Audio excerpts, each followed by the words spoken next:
The following program is a collection of stooges talking about happenings in the sports world. It is meant to be comedic informative. The opinions expressed on this show do not necessarily reflect the beliefs of their peers, their boss, or ESPN. There may be some cuss words because that's how humans in the real world talk. If you are young, please seek permission before watching any further. Hey. What? Let's go! This show stinks, and the fact that you listen, we are very, very thankful for it. McAfee on the line with a gorgeous assist. The all-time leading tackler for the Green Bay Packers. You ping! Stutter! Damn it! Be a friend, tell a friend something nice could change their life.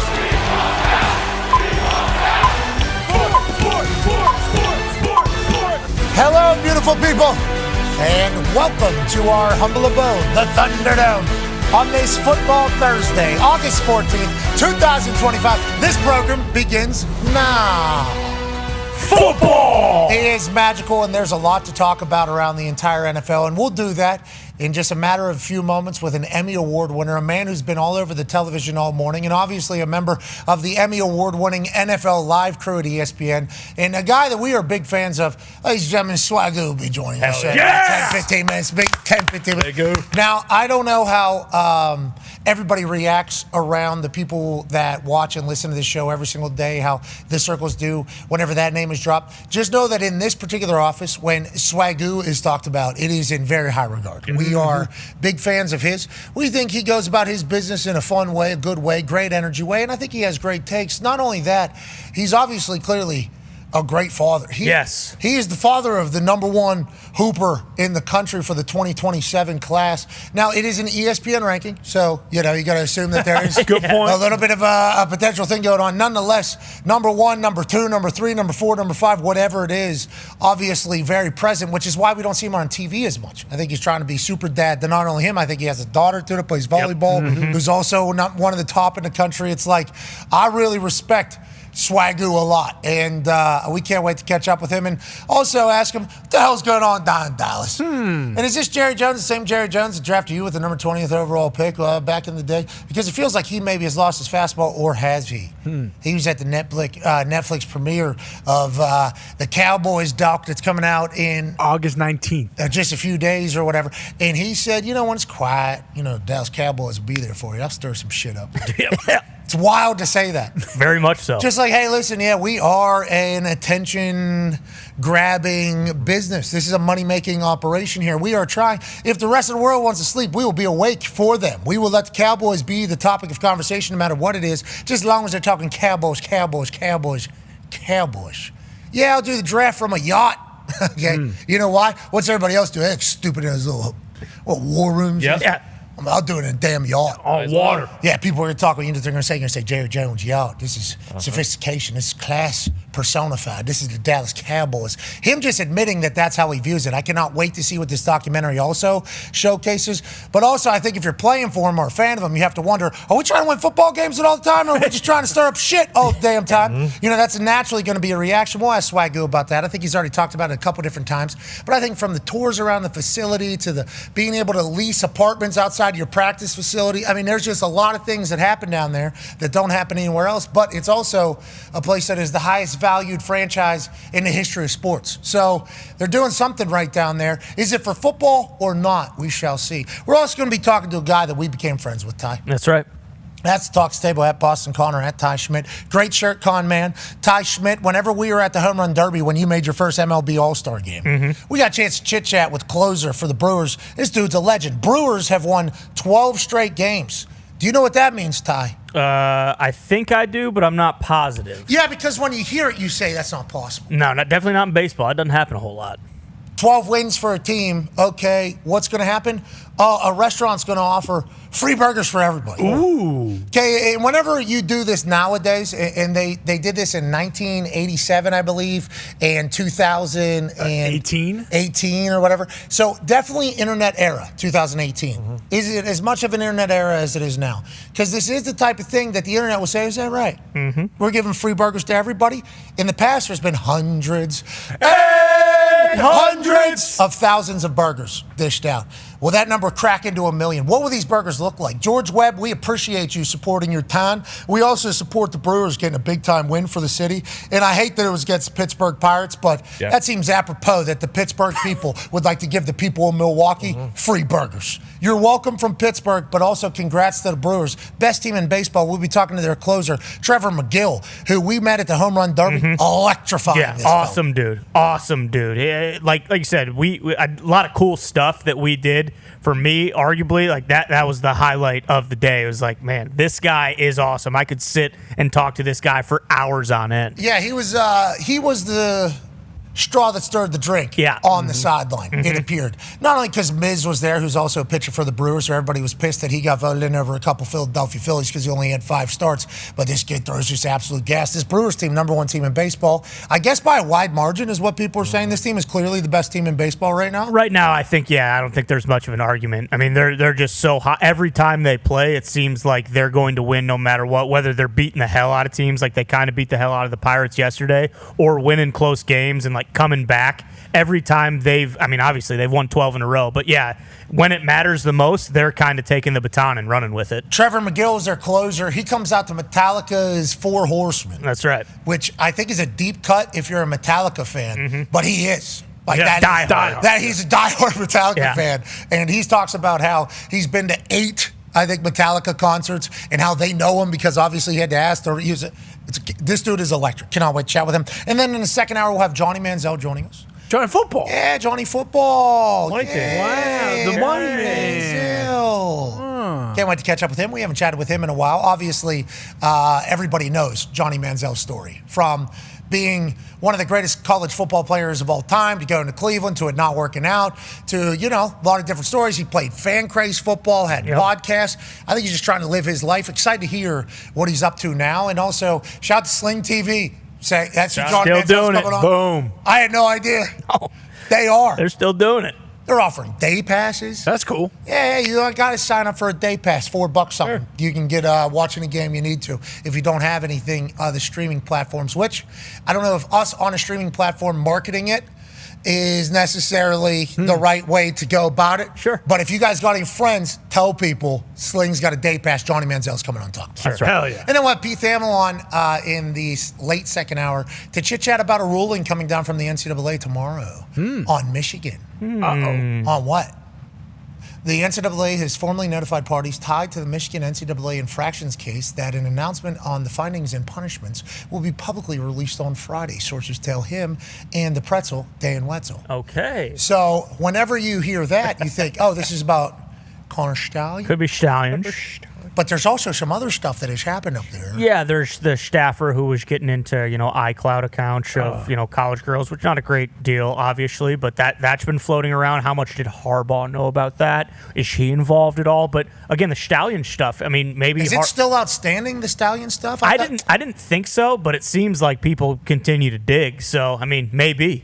I'll be very intrigued to hear what this is because there's so many different things that it could be. And obviously the NCAA operates at an NCAA rate. So this could be from, we have no idea what it is. Hopefully we'll get some clarity from Pete Thamel as we head into another great college football season on the horizon. Oh, hell yeah. But that's what stinks, is that it feels as though aren't most of the guys from that era gone, so now they're just going to punish the... Buddy, this is always the next era. Way it works. Yeah, I know, but what do they do? That's the way...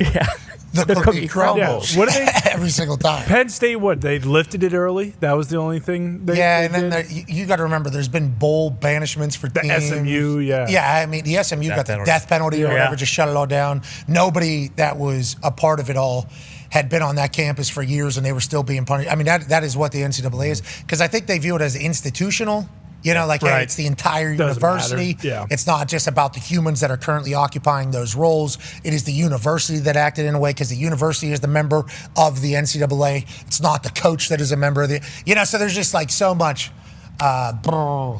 shit. Yeah, who cares? No, because the NCAA, what is the purpose of the NCAA now at this point? I mean, there's just so many conversations to have. So we'll ask Pete Thamel about all of it. And college football is going to be great. We know that. Let's go to one half of the hammer. Dahn. Cowboys AP Tone. Tone, you're an author, buddy. Yep. And it's about college football. Yep. And because of your college ball book being out there, you know what we decided to do? What? Well, how about this? 20% off sale. Everything except Tone's book. 20% Wow. off at store.patmcafeeshow.com. We very rarely do these types of things because if you want to buy stuff to support the program, you can. We very rarely try to put, hey, we don't ever say. A lot of people don't know that place exists. Yeah, exactly. We don't ever say this, but it does exist. And currently 20% off everything except Tone's book. Okay? Because if we were to give you 20% off Tone's book today, everybody that bought it yesterday would be like, yeah. What's going on? Bingo. $2. Okay, that's not even a thing, but still, you're ripping me off. Kidding me? So we decided everything except Tone's book is on sale at store.patmcafeeshow.com. But the college football season is right around the corner. We'll be talking to Pete Thamel about whatever ruling this is for Michigan coming out tomorrow. But this should be one from not only your research, but all eyes in what college football was last year. We're going to have big-time matchups every single weekend, and we're going to have stars playing on primetime every single week. College football is about to deliver for us in a big way. We're getting caught up in, obviously, 3 weeks and 1 day from now when the NFL kicks off in Philadelphia with the Dallas Cowboys. Obviously going to be in that building. Is it in the NFC East? It is. Is it opening night? It is. Cowboys will be there. And they are.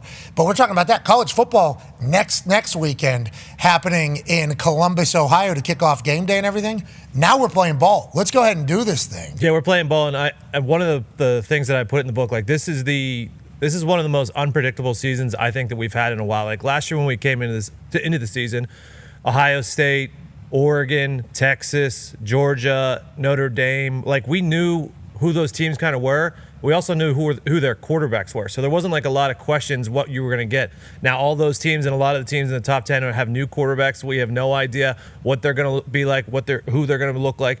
So there's a lot of questions up to this season, and then the book answers a lot of those. It's going to be an incredible season. A lot of the reviews are in, and a lot of people are saying the Bible, The Great Gatsby, To Kill a Mockingbird, and the 2025-2026 version of the Need to Know College Football Guide betting situation. Okay, That's good. So the others know the name. This one, Need to Know Gambler's Guide for College Ball 2025-2026. I'm happy to see you're in the pantheon of those books already this quickly. Art The of first War. 24. Now, Man. you're not going to be dancing in Shinszu's waters, my friend. Rest in peace. Okay, I'd like to let you know that. Until I meet him He is dead. That was So that was tough. a shocking So sad. turn of Rest in events. peace to Shinszu, by the way. Yeah. People are still referencing Shin. Yeah. Anzu. Yeah. Yeah. All the zoos, really. Joining us now. It's The Sun goon. Tzu. Of course it is. Shinszu. Rest in peace to Sun Tzu, too. Yeah, right. Sun Tzu's Art of War. Shinszu passed as well. Let's not I think get crazy. Shinsuke Nakamura's best friend is Shinszu. Well, Shinsuke, how is Shinsuke? Actually, I saw Bringing him. it. He was eating with Gunther. Gunther did a vlog in German, so I watched that. Didn't understand what he was saying. Kind of trying to get the gist of it. And they went to a Japanese restaurant together. Had a big stein of beer together. Love it. Yeah, it was really good. Shinsuke looks good. Shinszu, rest in peace as well. Any of the Shinzus that have passed away. In Sun Tzu, The Art of War, I'll tell you what, really good book. I think Jerry Jones reads it. Oh, yeah. When people think I'm focusing on football, boom, I tell them it's a soap opera. Joining us now is a man who was a Dallas Cowboy first-round draft pick, a man who's a national champion, obviously a 9-year NFL vet, and a guy who has won an Emmy on television. And anytime you see him, it's certainly going to be entertaining, which is why we love him. Ladies and gentlemen, the father of the number one hooper in the 2027 class, Marcus Spears. Yeah. Swagu. Swagu, did you hear about Sun Tzu, dude? Art of War author, died a long time ago, dude. But rest in peace to him. Brother, y'all got me crying over here, dog. I was. Yeah, I bet. This is not supposed to be on you TV. said rest in peace like you was his partner. Art of War, dude. Yeah, you gotta really pour. We poured one out for him a couple times ago. Every time his name comes up, let's talk about it though. The Art of War. First of all, congrats on the Emmy. We haven't talked to you since then. Congrats on everything. Appreciate Congrats it, on your brother. kids kicking ass, your family being awesome. Legit, you're doing it. Hey, you're doing it. You're doing it, man. All of it. You're doing it. You're balancing it. You're managing it, and you're crushing it. You should be incredibly proud of yourself, dude. I appreciate it, man. It's I gotta obviously shout out my wife, bro. She the catalyst. She the foundation of it. But these kids have been they've been impressive to us as parents, man, and it's been fun to watch their journey. Y'all know my wife was a pro basketball player, so we understand what this world is like. but not in this day and age. It comes with a lot when your kids are this visible and getting this notoriety. But super proud of them, bro. And again, today in particular, one of the best things is that my people have reached out to me, like you, Pat, and Dan O, and my NFL Live crew, and people around ESPN, man. It's just been phenomenal to watch them celebrate my son, and not only my son, my daughter as well, who's going to go play volleyball at Texas this year for her freshman year. So it's been amazing, man. What is she? What position? She's going to play 6 rotations. She'll probably be an outside hitter. Oh, nice. Okay, I like that. Yeah. 4 balls all day. Bang. You a volleyball dad? You in there? 100%. Sweating and everything. Cussing out the line judge. For sure. I think that's why we all shouted you out, though, because we followed along online. Because you're not on TV as much as everybody else. And we put in requests and everything like that. And it's like, he's not working today. Can he get you next week or whatever? And it's like your focus on your family has been like, I think all of us have so much respect for it, especially with how it's all going. So, like, you should understand that we all massively respect the shit out of you.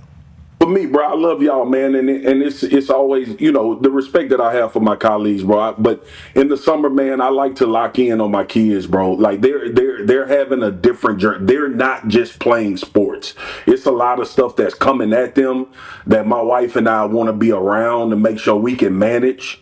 That they don't understand at 16. My son just turned 16 4 months ago, bro. So it's a lot coming at him. It's a lot that was coming at my daughter. So we like to be present. And fortunately for me, at ESPN, I'm about to sound like the biggest company guy that's ever existed. But they have really been respectful in the off season in knowing that I'm gonna lock into my kids and make sure everything going well on this end. Well, that's awesome, especially if you say, hey, this is how it's going to be. And obviously the relationship with ESPN is great. I appreciate you doing that. And you talk about being 16 years old just 4 months ago and all the things that they have going, so you like being present. We have had a couple kids do their commitment on our show, and it's so cool. And we had one kid come in here, Tyler Atkinson, came in here with his dad and his family and everything like that. First of all, your wife played in the WNBA. You're in the NFL. We knew we probably had a good chance, right? With the whole, we knew we probably had a good chance with the size and the body and the athleticism and everything. But it's like these dudes nowadays. We got guys coming on the show. He's like 6'4", 220 as a 17-year-old. Yeah. We got this other dude who was, 6'8"? Jay Cruel. Yeah, 6'8", 350. 350, offensive tackle. He's 17-year-old. He's going to go play a high schooler next week. Like that, it is insane to think about. But the maturity you have to have with all of there's a lot of business happening right now. Yep. There's a lot of business seemingly happening. So I appreciate you being involved. Is that what you're referring to, though? Right? It's all the business that's taking place. Referring to, bro. It's so the business part of it is a big deal. Fortunately for us here in Texas, you can't do any NIL until you're 17. And they just passed that law. So they're a little bit late to the party when it comes to that. But, it's still, people still reach out. They still trying to get them to be a part of a lot of things that they're doing. But again, man, like, his focus is obviously school and basketball, and we trying to keep it that way in a world that want to treat these 16, 17-year-old kids like they 25, 26 years old. And, that's why that foundation that my wife has really laid, because she's here doing the grunt work every day, bro. She's in the midst of it. When I get into, how it is, Pat, like when I get into the season, bro, we gone. Like the time is occupied. So I'm calling and she giving me the information, but it's crazy, dude. If a deal would have came to me for $15 at 16, I would have signed every piece of paperwork they had. That's what I'm saying. Like, congrats to you and your wife working your ass off to have your kids in a position that they're in right now. But it's like, what the stories we're hearing on this show, me, when I'm 16, 15, 17 years old, not only me, like my parents, my whole family, basically probably the whole neighborhood is like, how much are they paying to do what? It's like, yeah, we will certainly do that. How much do I got to give up? 20% for the rest of your life. But you won't really, who knows? It's 80% of a lot is a lot better than 0% of, like those things the can fortunate part. The fortunate part we going to have is people know not to bullshit me. Right?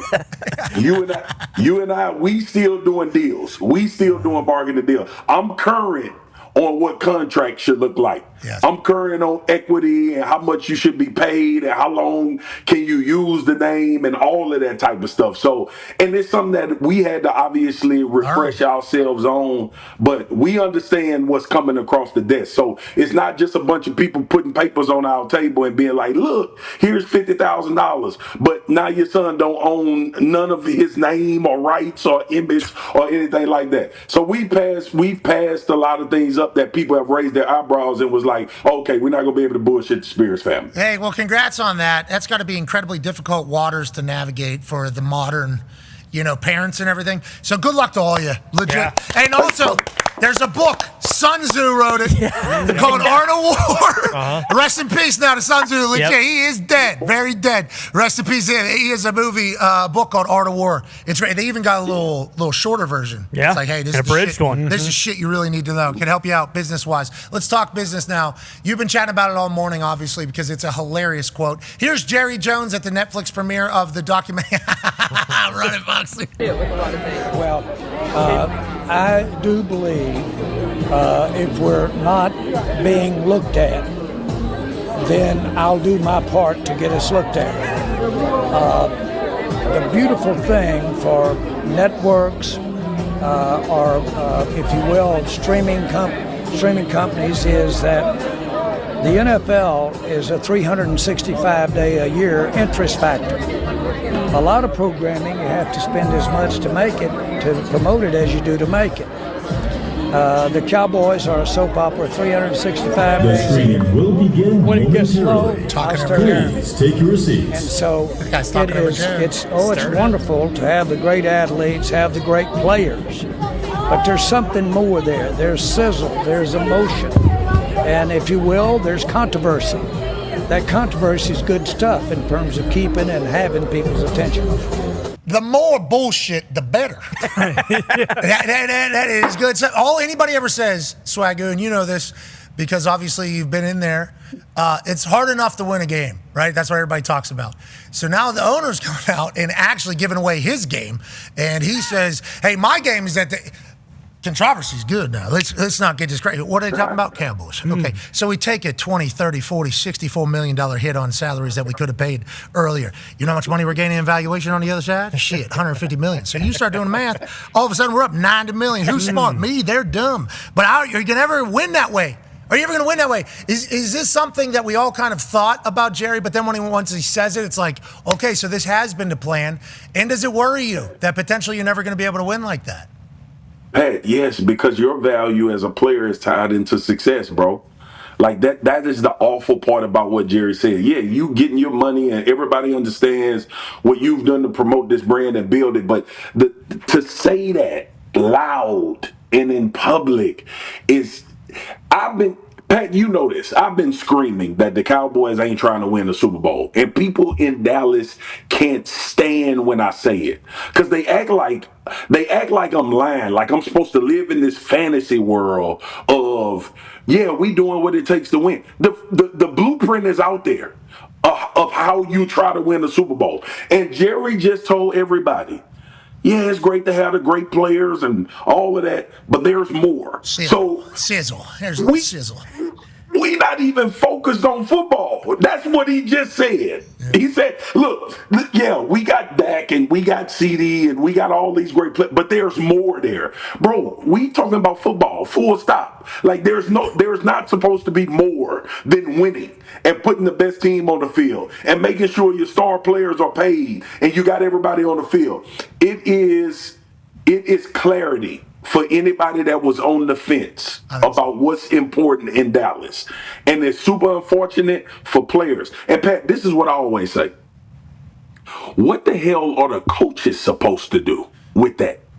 Yeah, I started thinking about like Mike McCarthy there, his entire run, how'd they win that many games, his entire thing. And then you think about Shoddy. Like, I think Shoddy's going to be a good coach. I think Shoddy's going to be a good coach. I got a chance to meet him. Obviously, he's literally his entire life in the NFL. Now, I'm not saying that means he's going to be great at being a head coach, but from what I've seen from him, I think he would be a great head coach, personally. Pat, imagine this. Imagine you coaching. This is Shoddy.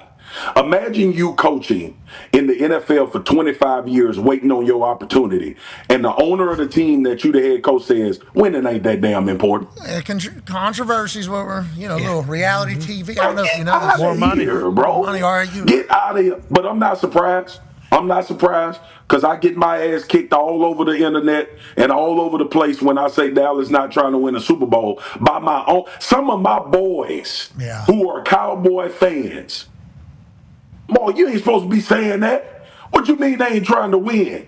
Well, they know now. Some of my boys they've given up. They're in disgust. Nice. They're right now in position of trying to find what team they're going to root for. Now I'm gonna stay with Dallas because I'm a glutton for getting my ass beat, and I love them, right? Interesting, and all of that. But at the end of the day, I haven't been under this figment of imagination that a Super Bowl has been the most important thing to this organization. And the owner just told everybody that is true. So y'all can get off me and take that energy to Jerry. Yeah, okay, I like that. Take the energy up top there. The guy who is. We're looking at the sizzle. Now, the steak is okay.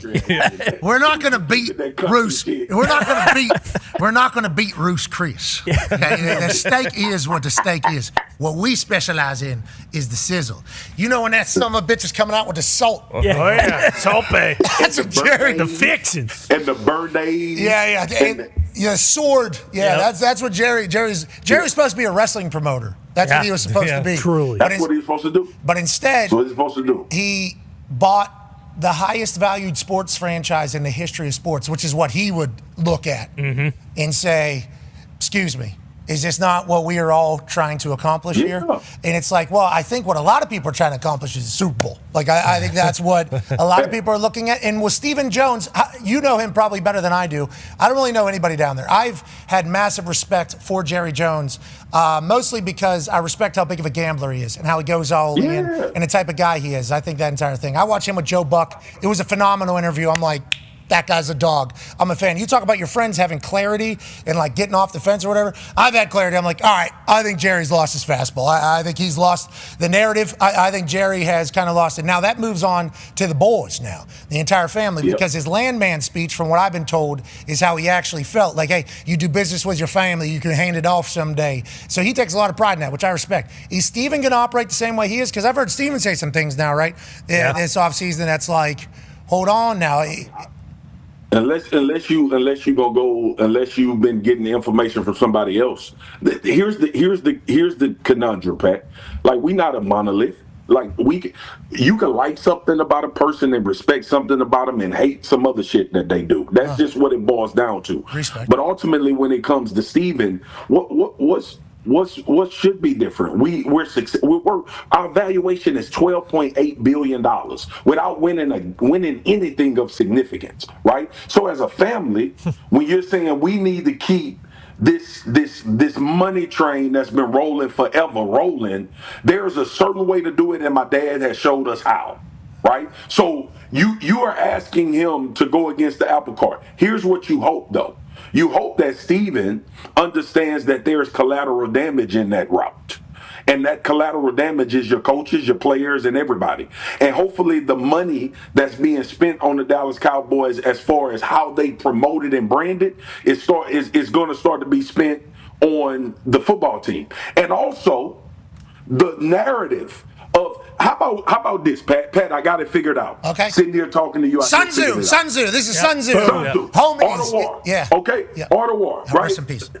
How about we separate? How about we just take the Dallas Cowboys and football, right? Like the building, the coaches, the players, the general manager, the head of scouting, Will McClay, and we separate that when it comes to the day-to-day operations from you trying to create drama and all of the bullshit that's going on. So you're saying we take here's the entire facility. Remember, we got this entire thing, Jerry World. Yeah. We got a practice field, outside practice field right here. You can buy apartment complexes right here that overlook into the practice facility. Then here's an indoor practice facility, and you can actually buy VIP tickets that you can overlook the practice that has happened. Now, I will tell you, I think they are the only company or team in the history to ever let people watch their practice if you pay an amount of money, or let you live next to their practice if you pay a certain amount of money. What you're saying is, let's take these fields that are, keep the apartments, keep the VIP perch. Yeah, have them just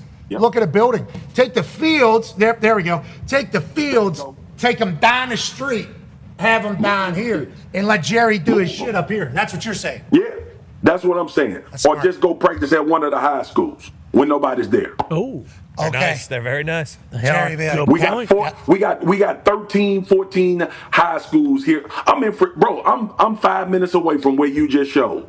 It's a lot of places they can practice. Remove them. Just isolate that part of it, and then when the cameras come on, you can say what you want to say. Which way are you? Nah, let's not give away too much. We don't need to give it away. No, we can't. Yeah. Pat, and Pat, listen, you run up on this house, it's a problem. Yeah, So absolutely. Yeah, we're down there in Texas. I understand. I completely understand. Yeah, we're out here in Indiana. I very much understand. All right, let's go around the NFL other than just the Dallas Cowboys. And once again, we just spent 15 minutes on Jerry Jones right there. And he said, boom, these puppets, just like I fucking said. Thank you. Just like I said, just like I said I would do, they did. Takes his thing off, eats an Egg McMuffin with salt on it. Yep. Extra salt. AP Tone has a question for you. Yeah, Swagu, I feel like you're one of the perfect people to ask about this. One of your D-line brethren up in Pittsburgh, Cam Hayward, who was an All-Pro last year. He's been a 5-time All-Pro, first and second team. Just a cornerstone of that D-line. Is underpaid. He's making $14-15 million this year. The guys around him making 23, 24, something like that. How do you feel about Cam's situation? And the Steelers, they're going all in, so they definitely need to get this figured out, right? I agree with you. They need to rectify this, man. And I don't know if you obviously put Cam up there because age matters. Like we all know age matters in the contract. But he's outplayed that salary. And if you guys know, like, remember Cam a few days ago said, I told the Steelers, if I outplay this, I'm coming back to the table. Yep. So I don't want anybody to think he's not honoring something that they had signed and put into place. And by the way, when you look at the Pittsburgh Steelers, defense has been the catalyst, and he's been one of the stalwarts of that. And I think there's a certain thing as a good faith.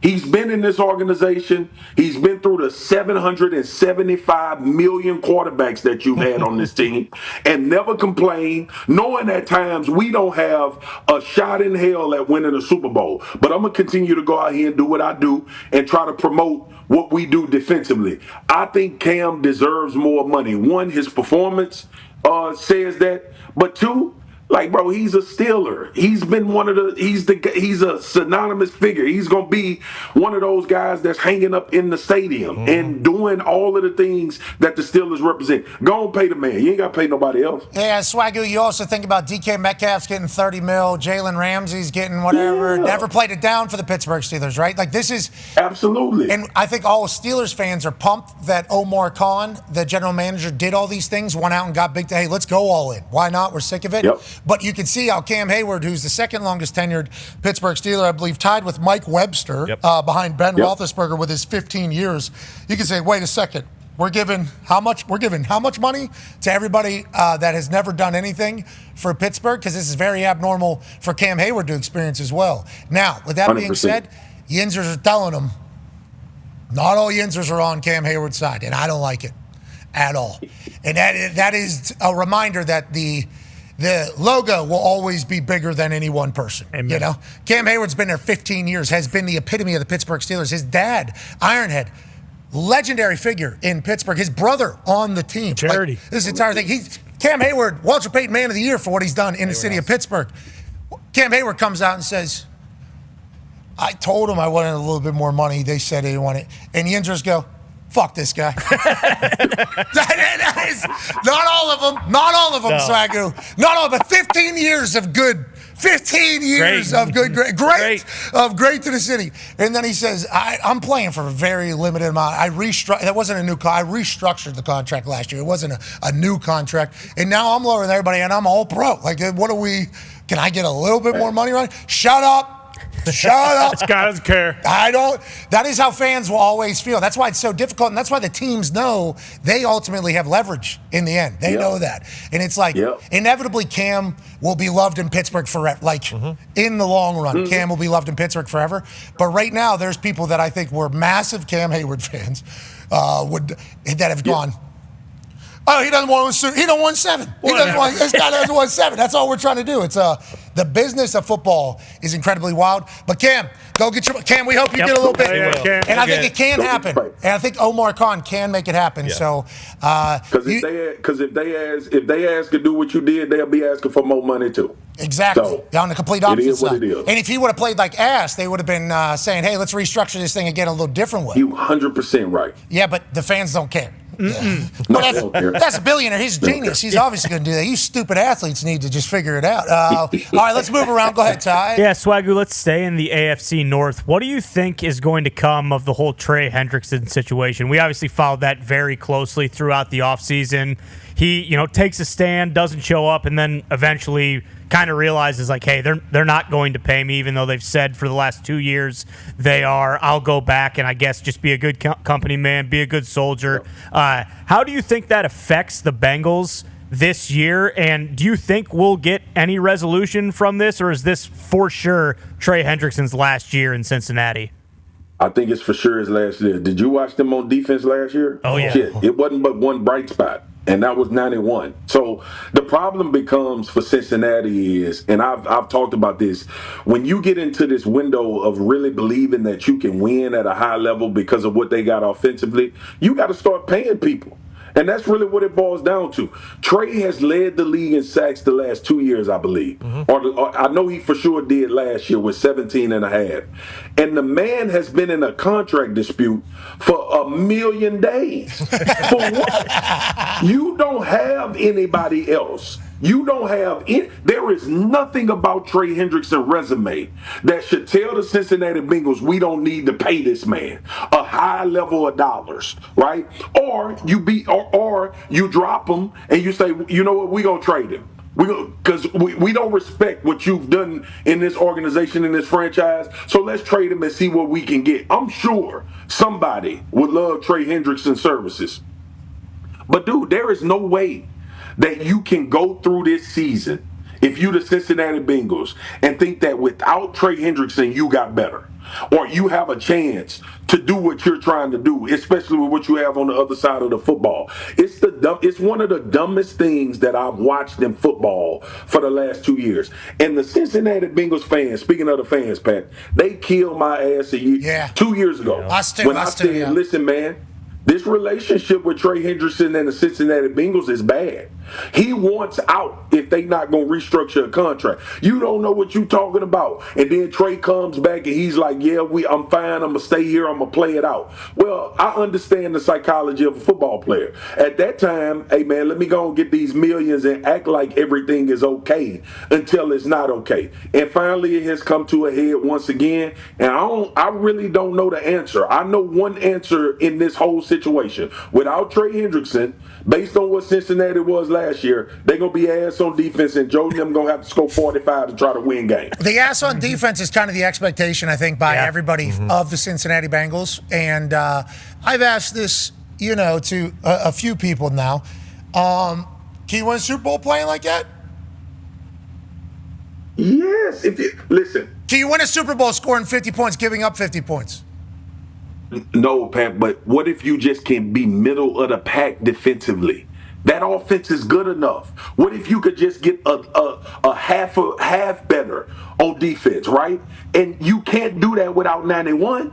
You're not going to do that without him. So there is always this new hope when you come into an NFL season that, okay, schematically we'll be a little bit better. We fixed a lot of our flaws from last year. We can make these changes and do all of this. Man, if you ain't got no pass rush in the NFL, when your ass is on the road playing Pat Mahomes in the fourth quarter, or when Josh Allen is on a 3rd and 9 and you looking at the defensive line like we got no doggone shot to get anybody on the ground, that is when Trey Hendrickson that extra 12, 13 million he asking for, you gonna feel like shit that you didn't pay it to him. Yeah, that would be a good time to also remind yourself that's why we paid him 12, 13 million. That tackle right there literally just happened. You talk about the AFC, and I know the Cincinnati Bengals have obviously represented the AFC in the Super Bowl in this era. I very much understand that. But you talked about he's going to have to sack Patrick Mahomes sometime late in a playoff game if you want to get going. Josh Allen, he's going to have to corral him somehow. Lamar Jackson, I mean, you just keep going. The entire AFC is an onslaught, let alone Danny Dimes or Anthony Richardson. Yeah. Jeez. Belly laugh. Wow. That was somebody tickling your feet over there? Don't bring up West Virginia. What the hell's going on? All right, dude. Jeez, Louis, you don't know. Wow. None of us know. None of us know. Hey. All right, now what you need to I want to let you know that was one of the most disrespectful things I've ever seen done on national television. That was it right there. I think somebody's still tickling his feet. There's no way it was just that reaction right there to the Indianapolis Colts being in the dance late. Oh my. Hey, player. I'm not gonna let y'all do this to Dallas, and I not do it to you. Okay. Amen. We're in a lot. Straight up. Hey, I will say though, no, I'm not going to get into it. Middle of the season. Yeah. We'll have you back. Let's see where everybody's at. All Later. right, last question here for you, Swagu. We appreciate your time. Go ahead, Con Man. Goo, always a pleasure. We've talked about a lot of teams. One team in the division in the NFC East. You know, everyone talks about every year how the NFC East hasn't had a back-to-back division winner in 20 years. And maybe, it's the Cowboys' time. But what about those pesky Giants? It feels as though they are going to have one of, if not the best, defensive line in all of football. How do you feel about them, especially after, that first preseason game, even though it's preseason? Jackson Dart's looking good. Malik Neighbors is looking good. Do you have hope for the Giants this year? Hey, man, I'm one of those people where I think it's going to be hell to play the New York Giants. Like, I really do, man. Like, the physical brand that they play on defense, but offensively, if they can get if Russ can hold it down until we know Jackson Dart's the future. We don't need to, if he can hold it down and have some success. And the one thing we know Russ can do, he can throw that mug downfield. And Malik Neighbors can catch it downfield. Offensive line ain't bad. You got a physical football team up front. Left tackle is in a good situation right now. Jackson Dart is going to be the answer. I'm a big Brian Daboll fan. Like, love him. I think he's one of the best in the league. But what it's going to come down to, and the Giants know this right now, we're going to have to kick people's ass on the line of scrimmage. And I think they have the personnel to do it. So if they are in games in the fourth quarter in the NFC East, and they got an opportunity to either rush the passer and get people off the field, or they can be physical at the point of attack, or push the ball down the field, I think they'll have the personnel to do it. Remember, fellas, like a lot of this for the Giants has been personnel, bro. They haven't had good rosters for a minute. And I think they are marketably better on both sides of the ball now. Yeah, and I think Daboll is in a situation here where we need to go. Yeah, I think he knows that. I think everybody knows that. You talk about Jackson being the future. It's like, I don't know if any of them there are thinking past this year. We need to roll. And to your point about Daboll being a guy you like, I like him too. I like his vibe. I like his energy. I hope he has success, obviously, there. But I appreciate him being in the football world. Had this sawed-off little stogie in his mouth when I saw him. Just like this little nub. Yeah, sure. And I was like, I like you're going that low on the cigar. I respect that you're chewing on that thing that much and it's that low. So I respect him. I hope you want him to fight with you. You want him to be one of them dudes with you when y'all get into the shit. And he will too during the game. You remember it was down on the goal line. He was about to fight on the goal line. I think Tyrod Taylor, right? Yeah, some decision. Yeah. In my head, I wish I remember what the decision was. Did the clock run out? Yes. Yeah. Clock ran out because he didn't spike. They had like a minute or something on the goal line. Yeah. Yeah, and he was just. It's like he spiked. Oh, yeah. Yeah. Good luck with that. Tyrod probably would have whipped his ass, but he still was willing to fight. Yeah, he would have lost for sure. Which we respect, though. It would have taken a lot. Yeah, low center of gravity. Yeah, he would have. You never know. Shot for a double leg. Yeah, he might have gone say. We don't know. Yeah. Maybe end up in a banana split. Yeah. There's a chance. All right, we appreciate the hell out of you, Swagu. Hopefully we get a chance to see you more often this year. My brother. You will, man. You will, for sure. Emmy Award winner, ladies and gentlemen, Marcus Spears. Yes, Swagu.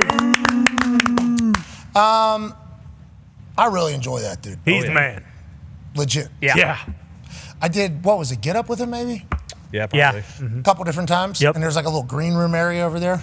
He was by far just the most, this guy is Infectious energy. Got the juice. Yeah. Yeah, he walks into a room and there's a little bit of movement. You know, anytime somebody enters a room and there's a little bit of movement, I like it. Somebody enters a room and there's no movement, I start to wonder. About what? What do you wonder about? I go, wait a minute. There's not even a feeling of either a little bit of, oh, what's going to happen here, or excitement, or if somebody walks into a room and there's not a single thing, it's like, all right, so that's exactly how we should be viewing you going forward. No juice. No juice. Which? This guy's got no juice. This guy's got no juice. Yeah. You know who's got juice? Who's that? Oh, the closer for the Milwaukee Brewers. Oh, amen. Oh, my God. He also speaks Spanish, I think. I heard him say one line, got a big pop out of about 8 Dominican guys. Okay. Ladies and gentlemen, from the Milwaukee Brewers, an absolute dog, I believe from Southern California, Trevor McIll. Yeah, Trevor! How you doing? How's it going, guys? Hey, how are you? I'm doing well, man. Just enjoying our off day so far. Okay, let's talk about the off day. Did you guys eat a bunch of burgers last night? How did we feel about the burger giveaway? Was that added incentive? Because I know it could have happened earlier in the year. You guys blew it for the whole city. Then yesterday, huge win over the Buccos, and we get burgers for everybody. Did you guys talk about that before the game, Trevor? Oh yeah. The boys are feeling good right now. Burgers were definitely on everybody's mind. I feel like this was their George Webb's, what do you call that? Corn dogs Jackie moment. Yep.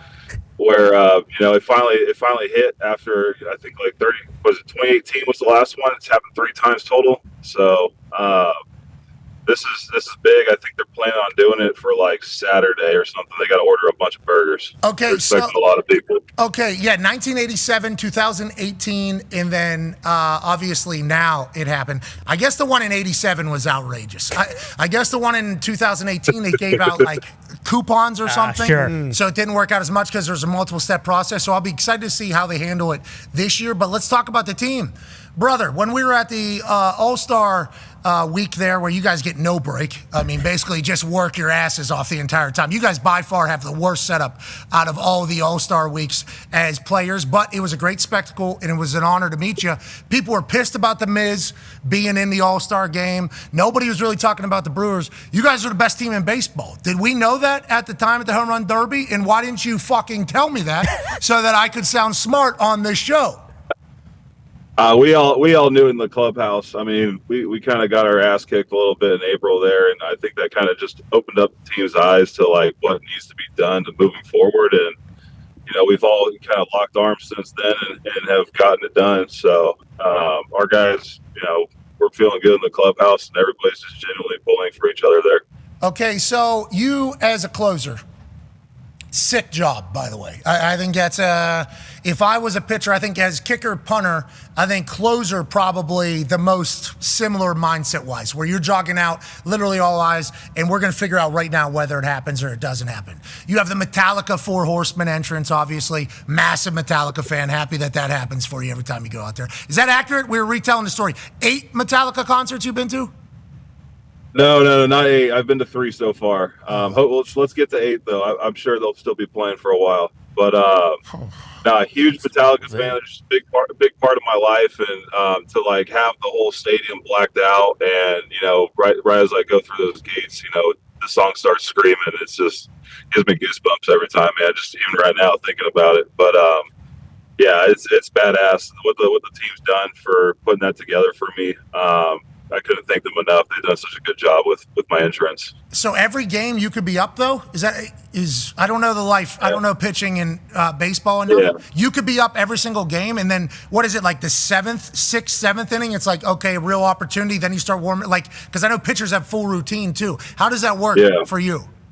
Oh shoot, my routine. I mean, we're starting. If we're at a home game, like I'll watch the first inning, and then the second inning, I'm doing Theragun on my entire body. Third inning, I'm doing like a light roll on the ground down there in the bullpen just to get everything activated. And then it's like 5th to the 8th inning is all just like, okay, what is the little tweak that I need to fix, and how do I fix it to get ready and feel the best for the 9th? So there's there's a lot that goes into my routine personally. I know everybody's different. Some people don't do as much as I do, but I kind of like just nerd out and try and figure out just exactly how I can feel 100% every day, if not get as close to that as possible. So there's a lot. I think that's the one thing that just kind of helps me too is being in your routine every single day helps drown out a lot of the noise, especially in the Brewers stadium. The people have been showing up and been loud as hell the last couple weeks. So, yeah, it's just staying in the routine is big for me. How many appearances will you have throughout a year? Like, what's an average? This year, you guys are better. Does that mean more you? I'm at like 40 something right now. I mean, guys like Uribe, he's up there in the 50s. Jared's up in the 50s. Like, it's just kind of depends. So if the game's 3 runs or less, tied to 3 runs or less, then that's my role to go in and do it. Other than that, I'm just kind of on standby and seeing and watching what the other guys are doing. And then when my time comes, it's, time to close it. Then it's time for the lights to go out. Metallica hits. McGill's taking them on. That is such a dramatic spectacle. I love everything about it because the mentality of a pitcher has to be a special one anyways. What's that movie that I always talk about, the Clear Mechanisms? Rookie of the Year? No, yeah, it's God damn, the name's blanking. But Billy Chappell is who Kevin Costner plays. Yeah, in the movie. it's like, I don't know what. Perfect. Is that For the Love of the Game? For the Love of the Game. There it is. There it is. That's, that movie's fire. Yeah, it is. Okay, so the Clear Mechanisms thing, he says, I think, and it like blocks out everybody. Like a lot of kicking coaches and kicking people like show that clip. They're talking about how like, hey, this is just you operating with the ball right now. That is all it is. Nothing else matters. That is a real thing. When it gets loud, you said you're trying to block it out, but it looks like you are embracing as well. Because we throw some heat, brother, right? We're going out, We're going out gas, and then we're also got some moxie too. And obviously the flat bill looks hilarious. I mean, everything about it is awesome. You're a showman, but are you acknowledging what's happening around you, or are you trying to, like that movie, lock in completely on what you're doing? I mean, the crowd is the crowd, and you get enough experience. I mean, you're familiar with this too. Is like you're out there enough, and you've done it plenty of times. Like eventually, the noise is just the noise. It doesn't cause like an emotional response from the player. It's there. You acknowledge it, and you just move past it. So I mean, for me, it's comfortable. It's like working in chaos and like having organized chaos. So I like it. I kind of chase after the adrenaline rush when I'm pitching, and like bigger moments. It makes me feel better. The dopamine hit when you succeed. Like that's what I'm after. That's the big thing with closing. I feel like for a lot of people is just that big dopamine spike that you get when you go and you shove it. So we don't want anybody to pump it, but we do want to shove it. Hell yeah. Baseball. But yeah, I mean that's the big part for me, man. Is like just that feeling you get after, especially when you like strike out the last dude. Like it's you're the one that completed the job there on the last pitch, and it's like okay, you can do your celebration at that time, or Joey Ortiz makes a badass play, or Perkins makes a badass play. It's like whoever gets that last play, they get to be so fired up, and it's fun. Yeah, I love watching it. Brother, I didn't know you existed, obviously, before the All-Star game. Then after talking to you, I go to the rest of the boys that didn't get a chance to beat you. I was like, Ty, we were just talking to a legend there, it felt like. And I started watching your shit and watching the Brewers since then. Fun team, bro. Yeah. Fun team. You're fun. You're an entertaining power of friendship, man. That is power. Hey, put her there, pal. Absolutely, right here. I got the shirts, man. These things are dropping. I think this week you can get them on athleteslogo.com. 15% of them are going to go to the flood victims out here in Milwaukee. So okay, great plug. What is the website? athletelogos.com. All right, they got everything you need. They got, I think I checked this morning. They got mugs, hats, jackets, etc. But chunk of that's going to go to a good cause out there in Milwaukee. All right, we will buy a whole slew for us. And if we can help out any other way, you let us know. Okay, Ty has some baseball questions for you here. Yeah, Trevor, everyone always talks about like teams peaking too early. Obviously, we have a month of the season left, but you guys have been the best team in baseball since the All-Star break. I think as of this morning, you're maybe 7.5 games up on the Cubs in the division. Is there any thought of that? Like, oh, shit, like we are playing our best baseball right now when we really need to be playing our best baseball in a month and a half? Or does it feel like every day when you guys show up at the stadium, regardless of where you're playing, like, no, we're going to win today, and we're in a mode right now where we can carry this through the postseason and like well into October?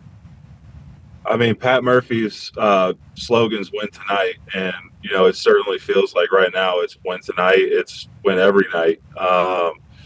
And you talk about peaking too early or peaking too late, or however that rolls. I think you just kind of, with the baseball season, you just go out there and you just keep doing what you're doing, and you play the game right. You put the bunts down, you steal your bases, you catch, throw strikes, you get rewarded.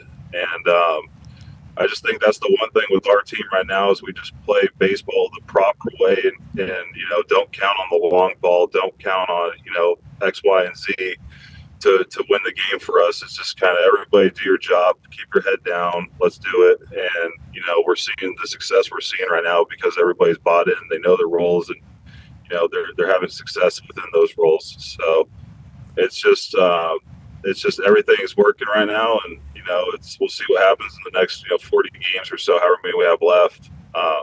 But we're definitely comfortable talking about it while we're playing and acknowledging just what's going on. And I think that's different from years past that I've been with the Brewers, because 23, 24 are both great teams as well.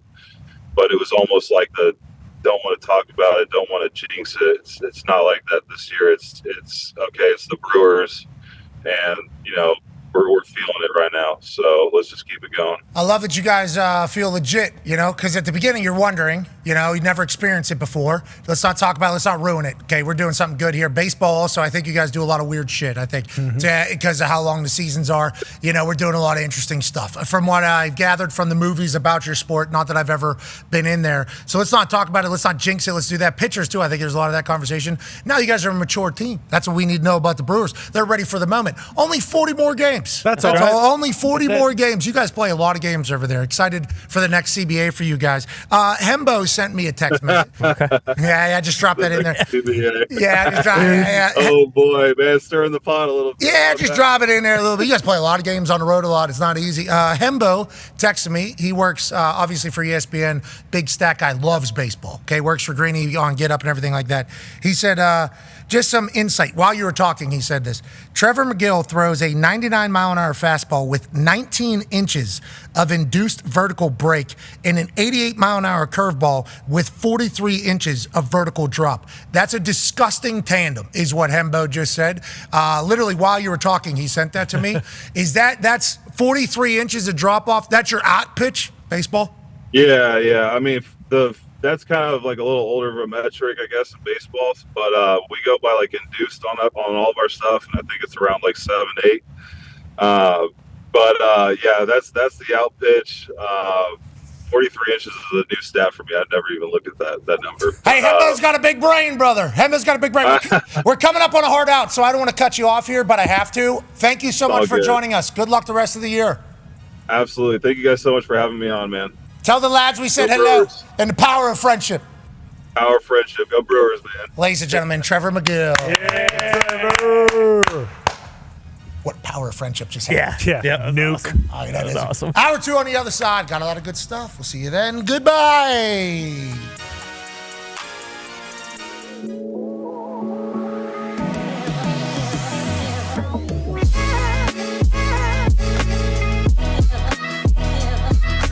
That's so stupid. That's crazy. I'm nice you got people do that. And also take us off the fucking team. We do not deserve to be on there. They all commit and love what's going on in that weight room. They all commit and love what Jim Harbaugh's preaching. And everybody in the building's happy. Everybody's like excited to be there. First row. Mark Pressure in the first row. Second row was on here. It is infectious, what they got going on. And how many owners are spending $300 million on a new facility just for the practice facility? This is Butler Bernie's. Wow. Oh, my God. Oh, shit. In the bunker. That's a great shot. But then for them to do it upright for the last couple, it's like, look out for the Chargers, dude. Look out for the Chargers. Coach.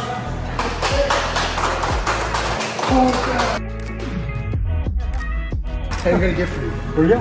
Okay, so we missed your birthday, we missed Christmas. We couldn't Whoa, look at that. Your perspective on high five is one of the greatest things we've ever seen. The all-time greatest best.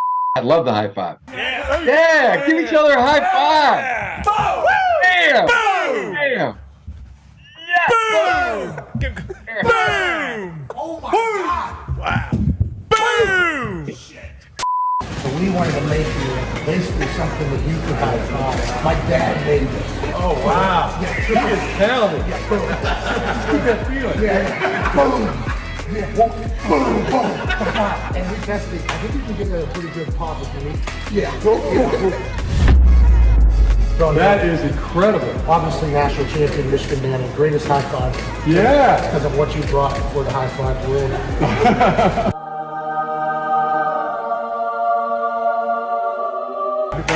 Oh, yeah. He tried to give a handshake to that particular high five trophy. Did break the hand off. We had to put it back on. Way to go, handshake. Oh no! Oh no! There we go. We have so much respect. You guys just roll deep. This would be entourage level, wouldn't it? To be honest, we didn't know we were going to be able to get 11 people in here, and then we pulled up and said, you have 11. That's where it should roll 11. Yeah, always start 11. Yeah, you're right. Little guys. I mean, wow, it looks like a lot of highlights against one particular team. They played more than one game. Why do they have all these TVs for one game? Imposing our will. This sucks. Party in the backfield. No one. We mean no one. How Pizza the Hut, this might be. The following program is a collection of stooges talking about happenings in the sports world. It is meant to be comedic informative. The opinions expressed on this show do not necessarily reflect the beliefs of their peers, their boss, or ESPN. There may be some cuss words because that's how humans in the real world talk. If you are young, please seek permission before watching any further. Hey, let's go. This show stinks. And the fact that you listen, we are very, very thankful for it. McAfee on the line with a gorgeous assist. The all-time leading tackler for the Green Bay Packers. You pig! Damn it! Be a friend, tell a friend something nice could change their life.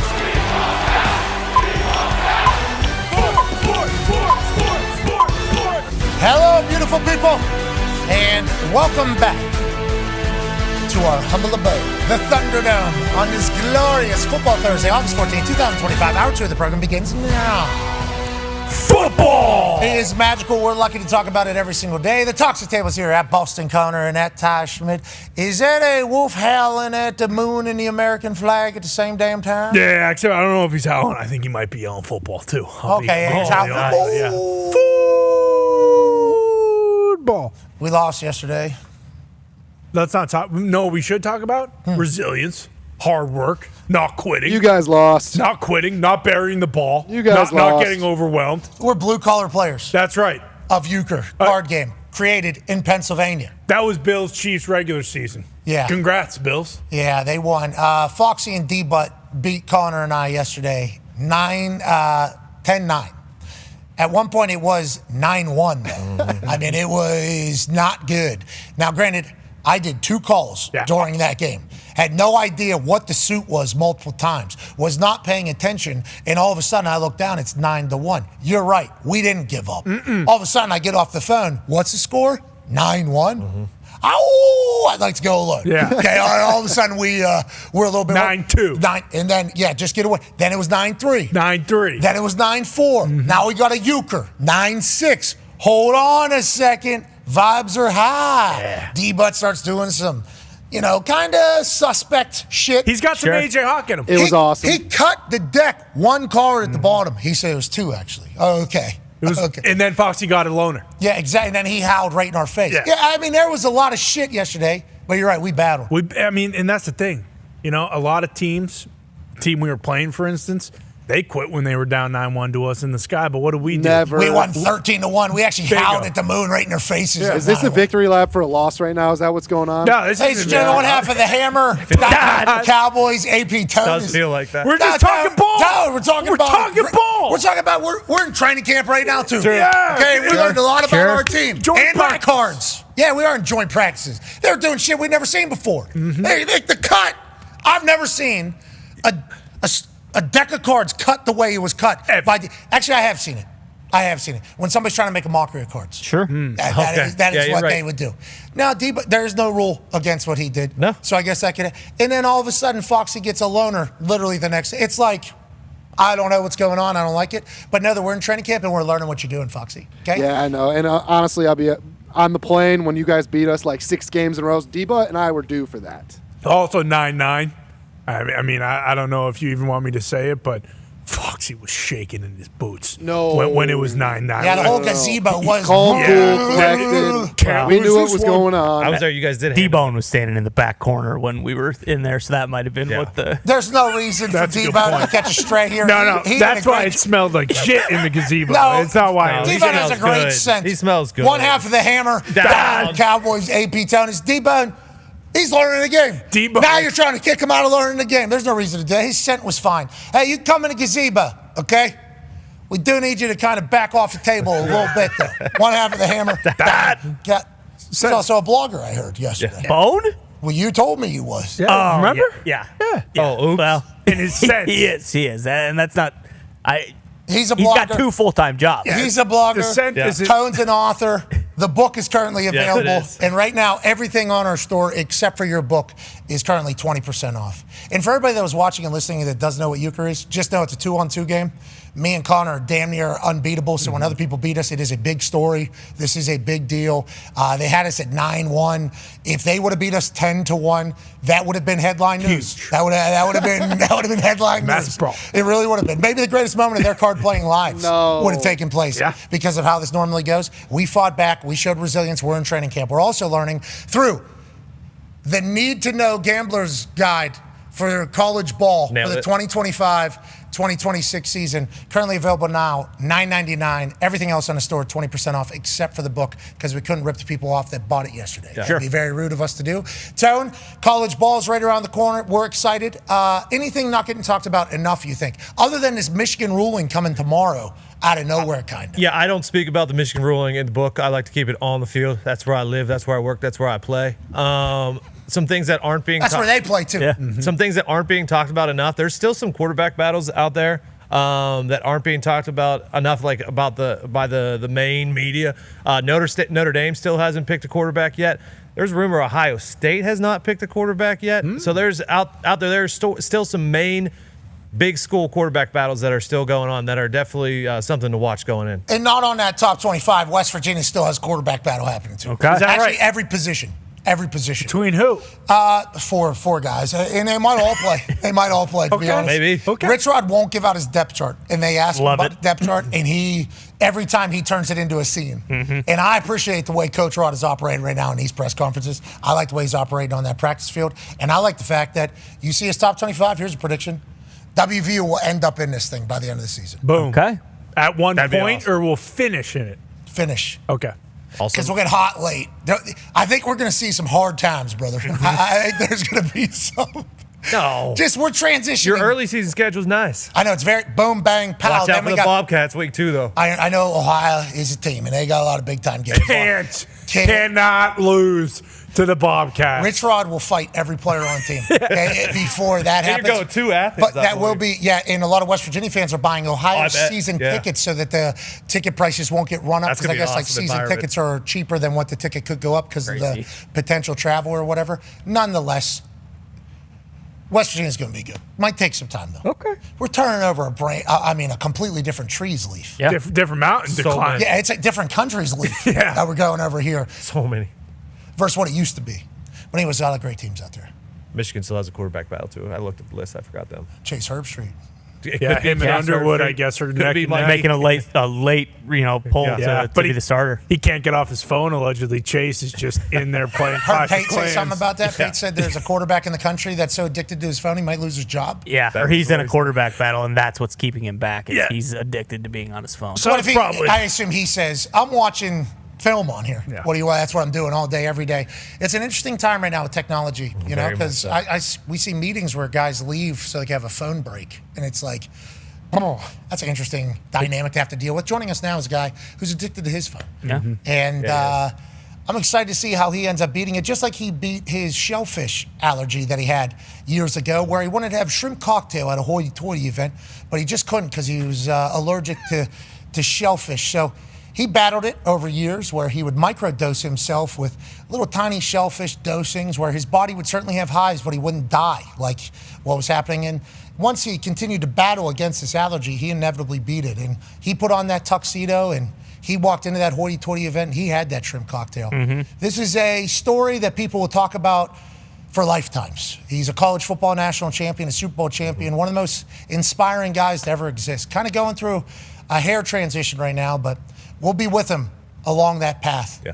Ladies and gentlemen, AJ Hawk. Yeah. Thank you for proving that you can beat anything, including shellfish allergies, AJ. We appreciate that.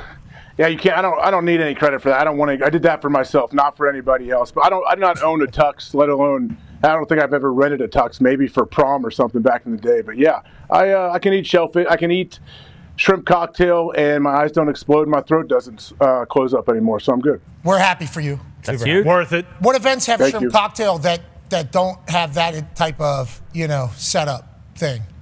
I mean, I don't know. Does anyone wear a tux anymore? Like, when's the last time you saw people wear like a black tie situation? Me and Connor We both just won did. one. Yeah, big night out. Oh, really? Yeah. That's true. That's true. One of them came with no cheeks. That's right. Yeah, mine just. Remember that? Yes, I do. That seemed to be remember that. specially tailored. Yep. Those weird. exist. You saw Michael Cole was, Yeah. he had a little out there, handsome Michael Cole. So they still exist, but that was what you wanted to get the shrimp cocktail green light for, right? So when you're around these types of people and they're all going, AJ, you're going to have to try this shrimp. No, because when Aaron James? if I have to go somewhere and I'm really hungry and the real food isn't out yet and they have shrimp cocktail, I'm like, yep, give me a couple of those guys. Those will hold me over for a couple minutes. Oh, you're talking about down there St. Elmo's, Harry and Izzy. Sure. Where you're trying to get something until you're looking for the sizzle before the steak. Yep. You're looking to enjoy the sizzle before the steak. A lot to talk about in the football world. We'll have Johnny Manziel joining us in about 5 minutes or so. He's coming with Sling TV. Okay, Sling TV still exists, and they have day passes. Yep. So I can't wait to talk to Johnny about that. AJ, looks like you're interested. I honestly am very interested. I have tried it in the past. It's been a while since I've used it, but I did try it years ago. Yeah, it was a trip down memory lane whenever we read this. We're like, Sling TV, holy shit. I remember when that was like. Now, I don't know if we're helping the cause because they're basically marketing people that don't have access to any streaming platforms for Sling TV's day passes. But Johnny will know more. Mm-hmm. Yeah, he will. We're also excited to hear Johnny's thoughts on how everything's going. Texas A&M. Yeah. Boom. Going to be a team. Yes, they will. Going to be a squad down there. Love Elko. Okay, AJ, I don't know if you saw last night, history was made. What's that? Don't play dumb with me. First of all, there's a new album coming out on October 3rd. Oh, yeah, of course. That, yeah, I mean, that took over the world, the whole situation. Actually did, yes. October 3rd, we got a new Taylor Swift album coming out, Life of a Showgirl. Okay? Yeah. This album was written while she was touring in Europe. 3 days show, 3 days in Sweden, creating an album. I don't know how, legitimately, with watching her show, how it's 3 hours straight, no break, and how many shows she did. Now, granted, she's making an immense amount of money, so nobody's going to feel bad for this. But just the machine that Taylor Swift is, listening to her last night on the New Heights podcast, there was a lot of business game dropped in there if you were to listen to it. I think there was a nice showcase of Travis and Taylor actually in love. Mm-hmm. Yeah. And I also think you'll notice that Travis certainly understood that his reactions to everything were going to be judged. Yeah. Like it felt like they nailed it. Travis nailed it, I feel like. And Jason Kelsey out here launching questions in from a different city. Unbelievable. I want to, bravo. Like, legitimately, I thought it was very well done. Now, granted, obviously, it was edited and all that stuff. Who knows? Maybe she gave away too much because she is very, very cerebral with what is going out whenever it comes to anything about her art and her music and everything. But I thought it was incredibly well done. It got up to 1.3 million at one point of live concurrent viewers from all around the world. That is gigantic. That is absolutely gigantic. That is so many people just so happen to have to get there to watch it. Incredible work, and Taylor Swift should continue to, I think she should peacock a little bit more about who she is and what she is. Because look at the list here now. So Rogan and Trump, when they won, they got 800,000 live concurrent viewers. Huge number, okay? 800,000 concurrents is a huge number. We had 500,000 concurrence whenever Aaron, 504,000 I believe is the exact number, whenever Aaron said, that decision's already been made, I'm going to whatever, I'm leaving the Packers basically. Huge absurd number. So that is just putting into perspective who the hell she is. Just so whenever you hear people say like, we're tired of seeing Taylor Swift, it's like, she is the one on this planet Earth right now. It is no questions asked, and I thought she was very human. I thought she was very, very human on that. In showcasing like them actually being a couple, I thought it was a cool thing. I thought it was very well done, and I'm incredibly proud and happy and pumped for them, the entire team over there. Yeah, it was really good. Like Jason, you mentioned it. I thought he was hilarious throughout the entire thing because it was one of those interviews where, because Taylor Swift never does anything, stuff like that, that you don't really hear her talk. You see her, but you don't hear her talk. You don't hear her thoughts. You don't hear how she thinks. Like the football stuff, she is very, very genuine, is legitimately learning the game. She said she'll be an analyst in 16 months. Yeah, but then she won cover 2, cover 4, cover 0. Yep. She started. You could tell that she is interested in learning. She feels like she is somebody who needs to understand what's going on. Yes. Like I feel like she is. You know what I mean, AJ? Like she's at these She's games. Curious. People that are high performers usually are very, very curious, and they don't think that they have all the answers. I appreciated her saying that people were going to hate to hear her on that. Yep. I appreciated all of that. Self-awareness seemed to be in there, even though in that particular life with the one she specifically lives, like you could lose all self-awareness quickly, especially for how long she has been who the hell she is, Everywhere they talked about her walking into the game. Yeah.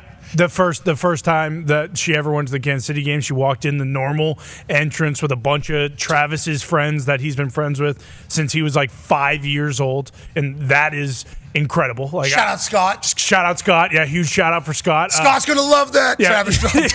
Shout out Taylor Swift's dad. He got a massive shout out as well. Him being like the nicest, coolest guy of all time. And then just from the music side of it, we just went to the Eras tour, and there were a lot of different eras, and there was some slower music that were about maybe past relationships. The music side of it, I think, is the most exciting part. This is all going to be upbeat music. We're talking Shake It Off. We're talking Red. We're talking Style. We're talking 1989 mixed with, probably some songs about Travis, probably some songs about the Kansas City Chiefs in the Super Bowl. So it's going to be great for possibly men here on this next Taylor Swift album. What I would like is a Dudes Are Okay album. Bingo. I would like that a lot. Like Boyfriends Are Good, because it is, as my wife is listening to Taylor's story, I can feel a couple ricochet shots because of what some other dudes, sure, who I don't like. I am not on theirs. Sure. What they've done to me. Yeah, same team.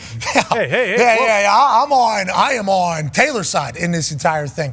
So I'm excited for that, but literally whatever she does is going to work. Yeah. Like that is how I kind of feel after watching.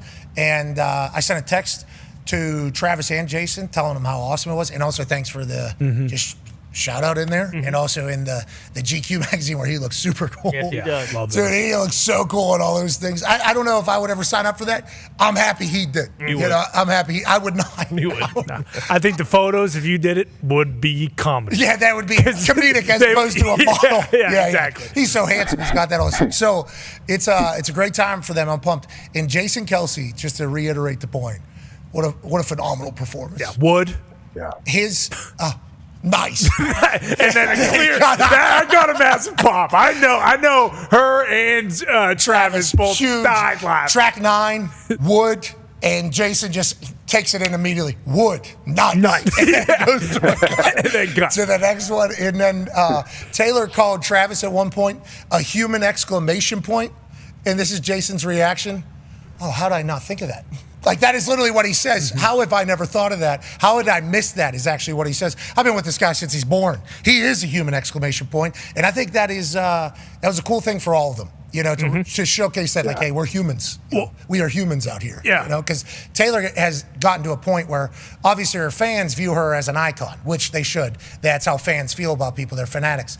And then her haters view her as not a human. It's like, this is just a thing that exists that we hate. And it's like, I think it's a little humanizing. I think it was awesome. I'm happy for it was incredible. And to your point about, like, humanizing, like Jason Kelce immediately after, I believe, made a joke about the Just for Men that he used in his beard. He said, it was a little bit too heavy. A little bit too heavy on the beard. Yeah, I get it. Nobody thinks that's actually my beard. I respect to all of them. 1.3 million people got their way to it, to watch it. Incredible feat. Congrats to them. And, I think Trump was with the full send guys, too. I think that had another 500,000. There's a few. But I mean, combine the two. That's what it is. Yeah, exactly. It's insane. That's power Taylor Swift. That's right. Why are these guys, why is anybody a fan of her? It's like a lot of motherfuckers are fans of Taylor Swift. Joining us now is a guy who a lot of people are fans of. Have been for a long time. We watched this dude go from who the hell is that to wow. Is that the best college football player of all time? Then following his entire professional life and his entire life story has certainly been something to look on from afar and say, I hope he figures it out. Feels like he's in an incredible place now. Representing Sling TV. We're offering day passes. Let's go.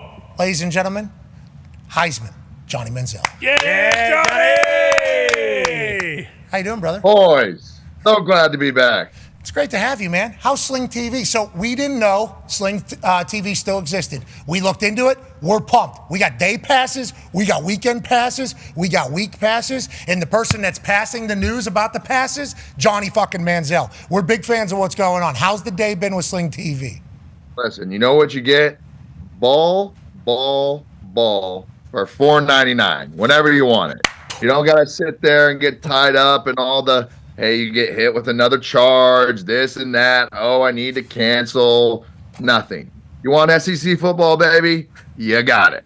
Okay. Shout out to Sling TV for that. Shout out to you for doing this. You've been working today, huh?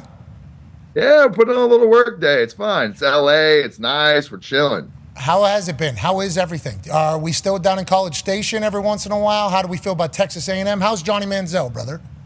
Johnny Manziel has been traveling the world with a good homie of mine, seeing some amazing concerts night in and night out. I've been to probably 6 countries in the last 2 months, flying on Air Drake, going to see some shows. The last couple shows I've been to, I've asked for some extra tickets, and I'm walking outside of the venues and stuff, and trying to go bless some people and just be like, hey, do you have a ticket to the show? The guy was like, no. I'm like, you want to go see the greatest concert of your life? Here you go. How has this concert been? Drake's concerts have been the greatest concert you ever... They've been amazing, man. The guy is such a legend, such a great performer, so much energy. And to me, just been an amazing friend. I think, there was a point in time wherever I was in college and I go to Toronto for the first time and my mom calls me and she's like, what the hell are you doing?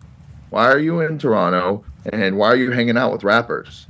And you fast forward 15 years later and we're out the other night and my mom texts me and I pick up the phone and I FaceTime her. I'm with Drake, and just the smile on her face whenever she knows I'm in such good company around great people. She texts me right after and she's like, I know you're the happiest and safest you could ever be. Tell Drake I love him. Have fun. Wow. Such a good family thing by now. It's amazing. Hey, I like to hear that. Yeah. We don't get that a lot in this world. I don't think that really gets chatted about.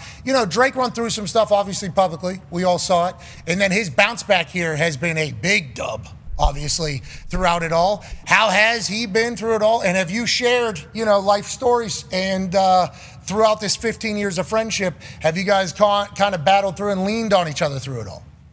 We went to dinner the other night and somebody that we were with asked, like, how do you guys know each other? And when it first happened, I was kind of like, what? And his response was, I don't know. We met, we hung out, I made a song about it, and we've been homies ever since. And then I went back to the hotel that night and really thought about it and what a crazy story from a kid from Kerrville, Texas, and a guy from Toronto, Canada, can meet the way we did and end up sitting here 15 years later and be thick as thieves, great boys, everybody in his crew that works, that does his music. Like, to me, it really, really is a family thing, and something that, I make sure to reiterate to him every single time how thankful I am to be able to have somebody like him in my life. And I texted him the other day and was just like, you know what? The vibe and what you're, just kind of oozing out to everybody that's around you day in and day out is infectious. It's amazing to see you have as much fun as you do, work as hard as you do, and take care of so many people. I think anybody that really knows him and is around him, fuck all the bullshit. That guy is a true one-on-one. I'd say, and the numbers speak for themselves. Obviously, the success as well. He, what has it been, like 15, 20 years of his dominance by him through it all? Air Drake, you talk about, it's like a 757 or something. Huge. He flies around. It's the most absurd shit. Congrats to him. Congrats to you. Happy you guys are friends and, can lean on each other throughout this life. That's a beautiful thing. Go ahead, AJ. Yeah, John, I want a quick follow-up on the Drake situation. When you first get to go travel with him and see how he operates and how his team operates, I guess was it eye-opening? Was it inspiring to see? I would assume a guy like that, we just think, okay, the guy rolls out of bed and he has hits, but there's no secret to it. Guys usually are working their balls off, and they're, especially to stay for as long as he has been relevant, how good he is. What's it like behind the scenes, seeing how everything operates and how hard he probably works? Yeah, I think I've learned so much being around the day in and the day out, from the security aspect of it to the way he moves to just the whole operation of the whole thing is truly, truly crazy. Just you want to talk about efficiency and how you move and get from one place to the next and like making sure everybody's good. Like, it is ridiculous to have 15 black cars at all times. You text in a group chat, hey, I need to go here, I need to do this, just the way that it is. And you hit the nail on the head earlier where, this guy could, get some inspiration from somewhere that we're at and go back to the hotel room at 5, 6, 7 in the morning, 8 in the morning, sit and create a piece of art in the room and just bang it out. And it's been amazing to see. I think, for me, whenever he was like, you know what, you're coming on tour with me, come, stay as long as you want. If you need to go work, go back, take care of your business. But just the whole thing, I think I look back at this, when I'm 50, 60 years old and it's all said and done, he's done making music, and be like, yo, I got to do that. Yeah, not just that. There's a lot of things in Johnny Manziel's life that when you look back at 50, 60 years old, and I assume much like myself, there's no way you thought you'd live that long. So it's like, there's a lot that you've been able to do. Take it all in, brother. Enjoy it. That is what it's about, all of it, legitimately. Now, let's talk a little bit about you playing football and who you are. Ty has a question for you. Yeah, Johnny, just off the top of my head, I don't think there's been someone who's had as much like hype and build up in terms of a college quarterback since you until Arch Manning this year. Just based on like your experience and what you went through after the Heisman year and all that kind of stuff, how do you think Arch is going to fare? Because it feels like half the people are like, hey, this guy's going to win the Heisman this year, and half the people are like, you know what, why are we hyping up this guy? He might be like the 7th or the 8th best quarterback in the SEC. Yeah, I think him being the 7th or 8th best in the SEC, I don't think we're going to see that. I think he's going to live somewhere in the top 3 of SEC play when it's all said and done. I think with the people that he's had around him, the way that he was raised, the way that he's grown up, I think he's prepared for what he is getting himself into. But when it comes down to it, it is SEC football. They are going to scheme for him. They're going to be prepared for him. They know what kind of quarterback he is. So you're getting everybody's best shot. You're starting off the season at the top of the board. You know who's coming for the top of the board? Everybody below you. So I have high expectations. It's tough to pick anybody that's going to walk across the stage in New York in August. It's really hard, and it's almost better to not be the guy with the best odds going into it, because I can look back throughout the years, the odds-on favorite going into the season really hasn't ever been the winner when it's all said and done. But he has the opportunity with the schedule, has the opportunity with the conference to do everything that he needs to do to be in New York in December. So I expect good things from Arch. I hope he goes on and does it. Yeah, that would be awesome. I hope he goes off. I hope he goes off. Dude, the hype is crazy. Obviously, I've known him since he was a kid, but like everything else, I've known of him since he was a kid. I haven't known him throughout his entire life, but you get it. It's like, if he just goes off, the mental toughness, that's why, like, for guys like you, especially whenever you were down there at Texas A&M, it was like everybody on earth was expecting you to have a huge game. It's like, hey, one-up yourself from last week, bro. And you just continue to do that. The mentality that it takes to do that week in, week out, especially with all the distractions, which we got a chance to see a lot of yours. I couldn't even imagine if nowadays NIL, I'm sure you've done the math, I'm sure you've been asked about it, but like the NIL world for Money Manziel would have been outrageous. Oh my God. Think about the Cash App, all the money. Yeah, everything. Literally the money companies would want to be with. Let's not get into that. We don't need to get into that. You know, maybe one of these days A&M will slide me a little check under the desk and make it all right. Let's talk about A&M on that note. Go ahead, AP Tone. Yeah, Johnny, quarterback Marcel Reed, who they basically found last year as a starter, has got a little bit of Money Manziel to his game. Do you like that Texas A&M now has a more of a playmaking quarterback for this season? How do you feel about the boys this year? You know, I was in the UK the other day, and we had an off night from a show, and was sitting there on Twitter looking at a bunch of camp, like, you know, clips and seeing some like routes on air and seeing some stuff. And I hit him on Instagram. I'm like, yo, give me a call. And he called me maybe 20 minutes later. We sat and had a 20, 30-minute phone call and just really trying to give him some tips and just talk to him and see how he's feeling. So I think for him being able to spend the majority of the time being under center, getting the reps, knowing that you're going to be the guy. Listen, everybody could see from what he did when he came in LSU last year that the guy has the ability to shake you out of your shoes, be an unbelievable threat running the football. I think people are going to be able to prepare for that, and he's going to have to step up in a bigger way, making passes down the field and making the whole thing work. But I think having the full off season to be able to get the reps, have the time, especially week in, week out throughout the season, will benefit him tremendously compared to what he was doing last year. That College Station place is awesome. I went down there twice last year. Man, we had a good time on game day last year. That was a hell of a time. Absolutely. I mean, twice. We're down there 2 times, and it's like the crowd was immaculate. Now, obviously, I think they're like, I don't want to say forced, but you get it. Everybody feels obligated to be a big fan. It feels like everybody on campus and in that area, I think, feels obligated to be a massive fan. The midnight yell practice and I happen to be staying very close to where that was happening, like very, very close, very, very close. There might have been a bus that I was staying in that was literally right outside the stadium at that particular game, and I'm there chilling, and I'd heard about it, but I didn't really know what it was going to be.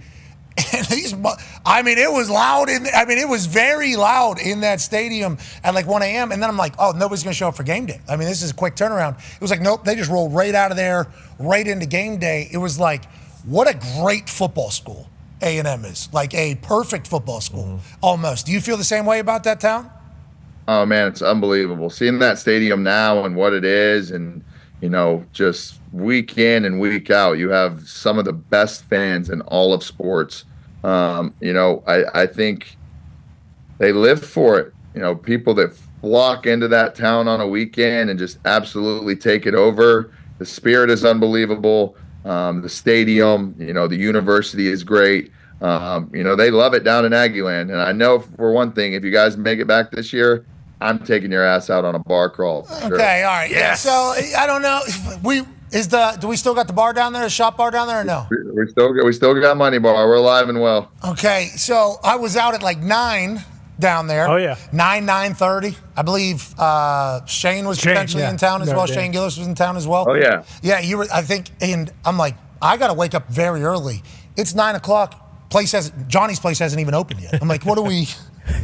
I don't know if I can make it. I don't know if I can make it. I'm an old man, Johnny. We're a late night joint. We're opening at 10, stay until 2. But you know, it's been fun to be able to have a place of my own where, you know, Johnny football was born on those streets.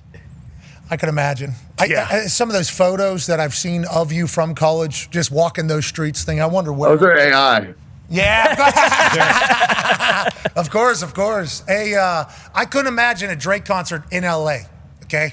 Just Drake's ties to L.A. and everything like that. You were there last night. There was a bunch of sports icons out there. Saw a picture with you and Kevin Durant, obviously. I believe there was also a picture of you with one of our close friends and everything that's happening. Okay, yeah, fist bump for Tyrese for sure. Connor has a question for you. Yeah, Johnny, how is Tyrese's Achilles doing? You know, we've been kind of worried over here. I spoke to him for probably 10, 15 minutes last night. Walking around on a boot, you know, obviously been with KD a lot. Obviously dealt with a similar injury. So I think for him, seeing him at dinner last night in really, really good spirits, I think, you know, whatever I told him, which was pretty much, you know, you're going through the pain, you're going through the parts that really, really suck. You know, this is as bad as it gets being an athlete, having this injury happen. So it's determination, resiliency. I think everybody in the country was enamored with what he did throughout these playoffs and what he did this season. I think the guy is unbelievable talent, a lot of room to grow, and going through one of those pieces of life right now where you get slapped with some adversity, and it really is one of those character building things of how are you going to fight through this slowly but surely and bounce back. And from what I saw last night in the conversation we had, man, what a guy. I think he's on the right path. He'll be back.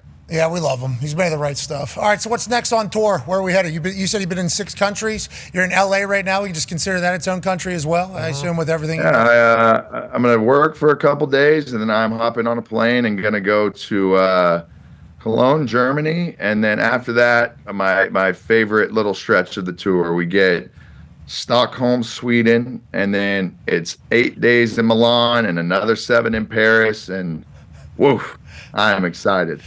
Okay. Well, I want to let you know, this is one of the most hysterical things that you could just be doing in life. And we appreciate that you're still Johnny Football, baby. Enjoy your life. You've earned it. And shout to Sling. Shout out to Sling. Yeah, yo, also something coming out September 25th. I went on a show called Special Forces. Oh. Put me through the military ringer, jumping out of helicopters, off of dams, some crazy stuff. So if you guys want to see me get my ass whooped by Randall Cobb in a boxing match, make sure you tune in. Okay, so you just gave a spoiler there. Cam Newton was on this, I believe. Oh, yeah. Remember, he jumps off the thing on the helicopter. Yeah. And the entire thing shakes. That series seems insane. That is great watch, we thought. How did you find out about it, and how'd you end up in it? And I've been watching it. I've been good friends with Danny Amendola for a long time. He did it the first season, and then watched Cam obviously last year, and then, got the opportunity to do it to this year. And I'm like, you know what? Fuck it. Let me go do it, try it out. Went to the deserts of Morocco. After the first day, I was really, really doubting how I was going to get through this. And, picked up a little steam, got the hang of it, and had a really good time. But, Randall Cobb, that guy's built like a tank. I don't want to spoil the season, but Randall Cobb, he's a guy. This is from, I believe, this is Cam Newton boxing on top, and they're literally yelling at them to continue to fight, even after somebody gets knocked out tired. It's like you go through military training. It's like a boot camp / military training type with special force folks. It's the real deal. These are real instructors, and they're really on your ass the whole time. So, when you step into that world, you're in their world. It was an unbelievable experience, one I'm very, very thankful for. I'll tell you what, day one, I didn't know. I didn't know if I made the right decision to fly to Morocco to do that. But, all right, we appreciate you. Good luck out there, man. And all love, boys. Tell Anita Max I said hello, will you please? And we need a Max win for sure. Yeah, absolutely. Ladies and gentlemen, Johnny Manziel. Hey, Johnny! Just on tour. Yeah, that's all. Yeah. My favorite part, we go Stockholm through Denmark, and then we're in Milan for 8 days, and we go 7 days. I'm going to work for a couple days here. Yep. And then we go. Keep living, Johnny. And I guess I'm happy as hell that him and Drake have remained friends. Yeah, it's cool. And also, Drake, I don't think any of us thought there was a, I think a lot of people doubted what is next for Drake. Does Drake just kind of disappear? Yeah.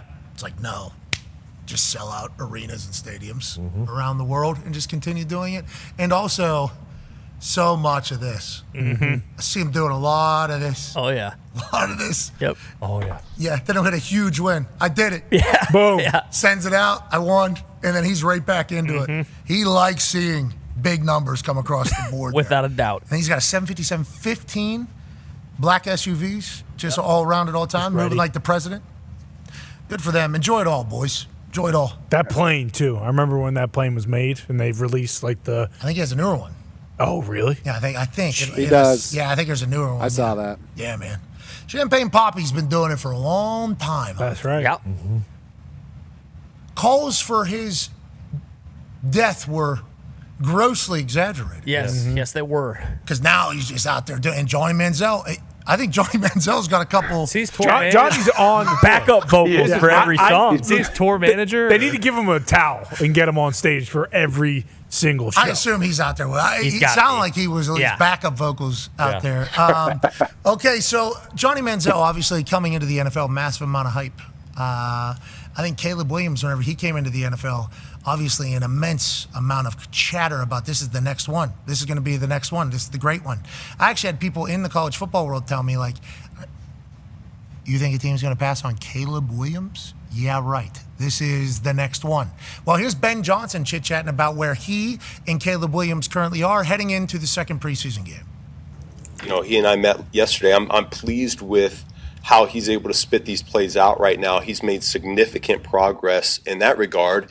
And once we get going here in a game week, we're going to condense the verbiage even more. So we've challenged him. It's been a lot. That was by design. And so if we struggle at all in the huddle getting the play out, then, yeah, the delays are going to pop up. And that's a little bit of part of the learning process and us growing. But by design, we've made this very challenging and hard, and we know what we need to do as a staff to alleviate some of that pressure. And I think week one, we're going to be in a good spot. Fire hose, brother. That's what we sent at him of information. That's not only a message from us to him, but also maybe him to realize what is all takes to kind of do this. We actually did a little journalism from what I'm being told. We have found footage from practice of Ben Johnson and Caleb Williams kind of going through the play call and stuff. Let's go green, right, X. Shift the Viper right. Green, right, X. That's green, not right, X. Shift the that is Viper that, right. yeah. 382, X stick looky. Here we go, guys. Green, right, X. Shift the Viper right. 382, Y stick looky on one. Ready? X stick looky on one. Let's go scatter to west, right, tight. F left. 372, Y stick, Z spot. Here we go. Scatter to west, right, tight. F left. 382, Y stick. Christ. Just go scatter to west, right, tight, F left. 372, Y stick, Z spot. Here we go. Scattered. Say it again. Scatter to west, right, tight, F left. 372, Y stick, Z spot. Here we go. Scattered to west, right, tight. Scatter to west, right, tight, F left. 382. 372. Y stick, Y Z spot. stick, Z spot. I'm already break. Christ. Huh? I'm the problem. Making you nervous, aren't I? No, I just couldn't spit it out. That obviously was not. It wasn't? That was What? not Caleb and Ben. Who was it then? That was not who that was. Then I saw what you all saw. Okay, that was not. Are you sure? The colors look the same. You sure? Yeah. But that is like kind of what it felt like Ben Johnson was describing. Like, and Caleb, with how he's played football his entire life, we've talked about this, how Ben Johnson with Jared Goff is going to expect a lot of timing. You're going to have to know exactly what's going on everywhere, and you're going to have to be able to play on time. And if you're able to extend afterwards, that's something I've never had the experience of having. That would be great news. But everything kind of is kind of predicted off of the literal understanding of the entire offense. You have to know everything that's going on everywhere and what the defense is doing. And we need you to play on time. That's never been how Caleb plays. You know, the Caleb shit is always the conversation. So him having to learn his third offense now in 2 years. Plus, it sounds like Ben Johnson's play calls are a little bit in depth from what it sounds. Wordy, it feels like. Yeah, right? it feels like if you're not able to get the words out there, we're going to get delay of games. That's what he's talking about. So maybe that is why in the first preseason game. Everybody said, well, Caleb's not playing because the offensive line isn't playing. Well, maybe neither of them played because Ben Johnson wasn't sure if Caleb was going to be able to get all of it out there. And we don't want this to be an embarrassing situation here to start this entire thing because Ben Johnson wants Caleb Williams to succeed. Now, he's probably being a hard ass on him. He's probably treating him much differently than any head coach has ever treated Caleb Williams in his entire life. I assume this is very difficult for Caleb Williams, but Ben Johnson wants Caleb Williams to be very, very, very successful. I mean, there it is, an obvious thing. What are your thoughts on what's going on in Chicago with Ben Johnson and who he is as a coach, seemingly? Yeah, I mean, so like Ben Johnson, I would assume he has to love Caleb Williams. He wouldn't have taken that job. He had plenty of options to look around and take other head coaching gigs, I think. So I think he felt good with Caleb going in. But when you think about it, like, we're just talking about getting the play call out. We're not talking about making plays on the field. Like, that's just, hey, I got to relay the message from my helmet and get the whole play call out. But then you got to think of, all right, now I got to know every single situation, pre-snap, post-snap, I'll make all those decisions. But yeah, it's definitely going to be a little bit of a learning curve. But I think Ben Johnson even said, hey, we will cut it way down when it comes to game week, and that's what every single team does. When you break it down, you put your game plan together on game week, it is much, much smaller than what you actually do in training camp. Why do you think he said by design we wanted to overwhelm him early with information? Do you think that was also a mental thing? It's like, hey, this is what this offense is going to require. Just so you know immediately, this is what it is. Yeah. And we got to see what you can handle. I think, too, like, hey, we're going to throw everything at you. I want to see how you handle, like, the chaos. Like, are you going to panic? What are you going to do? Like, Ben knows, like, of course, this is my offense. I know the verbiage better than anybody. This is what I do. So I'm trying to teach it to you. It's going to take some time, but how do you handle it when I do give you a billion different things, and it's like every single night you're going back to your dorm room at 10 p.m. and you have a whole new chunk of plays the next day that you're just trying to figure out. Like, it's definitely a process, but that's what developing quarterbacks is. It's what you have to do. Yeah, I don't think Ben Johnson was going to be, I didn't think Ben Johnson was going to be the coach that he is, that we've seen. Mm-hmm. Like, hey, he's seemingly hard-ass guy. Oh, yeah. Like it. And I think Chicago, I think a lot of Bears fans would probably say, have needed that for a while, especially a guy who has offensive prowess, seemingly. So I wonder if he has a deal with the team. Like, hey, what if it doesn't work with Caleb? Like Sean Payton had with Russell there for a little bit, because I don't want to look that far ahead. And we assume Caleb will be able to catch up to everything, and we assume he'll be able to understand it moving forward, and we assume he'll get to the point where he's comfortable, where he can dissect it and understand that maybe the one that is on the play call isn't actually the one in this particular defensive set, because they're going to take that out. So the 2 is actually the one before. I mean, that's like learning an offense inside and out. He's already had to be in his third. I mean, that needs to be mentioned whenever it talks about the Caleb Williams story. Hopefully this is the one that he lives in for the rest of his career. Well, and obviously, Ben, his plan, at least to start so far with the team building, has been, perfect. Like the entire interior offensive line for the Bears is different now with Jonah Jackson, Drew Dahlman at center, who is the top center basically in free agency, and then Joe Thuney. So it's not as if Caleb has any excuses. So if the thought for Ben Johnson is, if he has it, great, Caleb's our guy, let's move forward. But if not, then maybe we need to go a different way. He's eliminated every other excuse. The offensive line's great. They got the running back. They have, DJ Moore, Rome Odunze. They got now Colston Loveland was their first-round pick, the tight end from Michigan. Still got Cole Kmet. Like, it really is one of those Sean Payton situations where Sean Payton's first year in Denver, he brings in a bunch of guys. It doesn't work early, but then, whether it worked out or not, Sean Payton knew he needed to move on if they wanted to win a Super Bowl, and then they got their guy. And they took the biggest cap hit in the history of the NFL at the time for it, and now everybody thinks the Broncos are back in contention. We hope that's not the case, obviously, in Chicago or anywhere else for that matter, but we'll be excited to see what a Ben Johnson Bears team looks like in 5 years from now, which I think Bears fans are like, 5 years?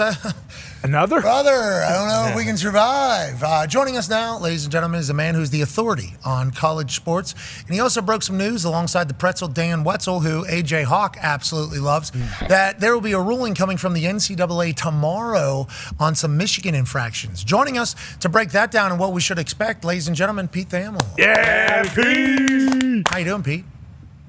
Good. I'm sure Ty is excited because this is the waning moments of Connor Stallions' relevance. Okay. I know this is where Ty has had some fun. So I'm curious how he's feeling. Yeah, certainly a good time. Certainly have. Yeah, it has been a blast.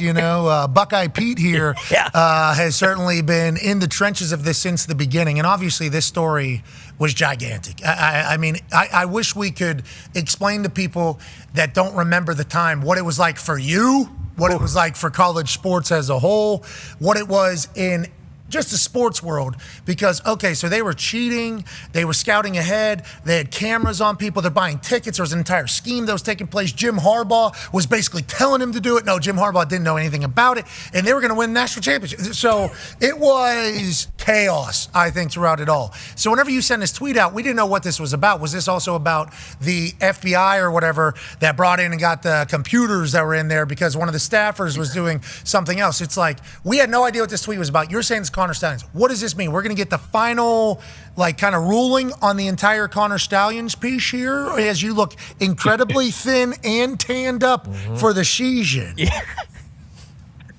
So the Committee on Infractions is going to make public its ruling on the Michigan advanced scouting case. And this is not the so-called hamburger case, and this is certainly not the felonious case of Matt Weiss, the former offensive coordinator, which is really, really dark stuff. This is the quintessential collegiate scandal that just, really took over the 2023 season, Pat, right? And as Michigan went on to win the national title, and it's kind of unspooled in just this wild way, and it became this perfect talk show topic, quite frankly, because there was an argument on one side, you should hide your signals better. Was it legal? Was it not legal? There was all this ambiguity surrounding it. And this will be likely, but not certainly, the final chapter of the litigation of this case through the NCAA process. And, we're going to find out tomorrow the punishment, any potential punishment for Michigan, which I've said on this show before,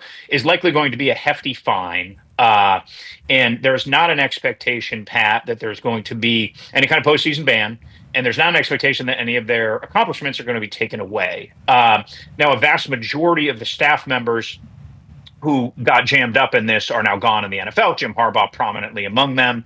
The real news that's going to come out of tomorrow is going to be regarding the suspension of Sharon Moore.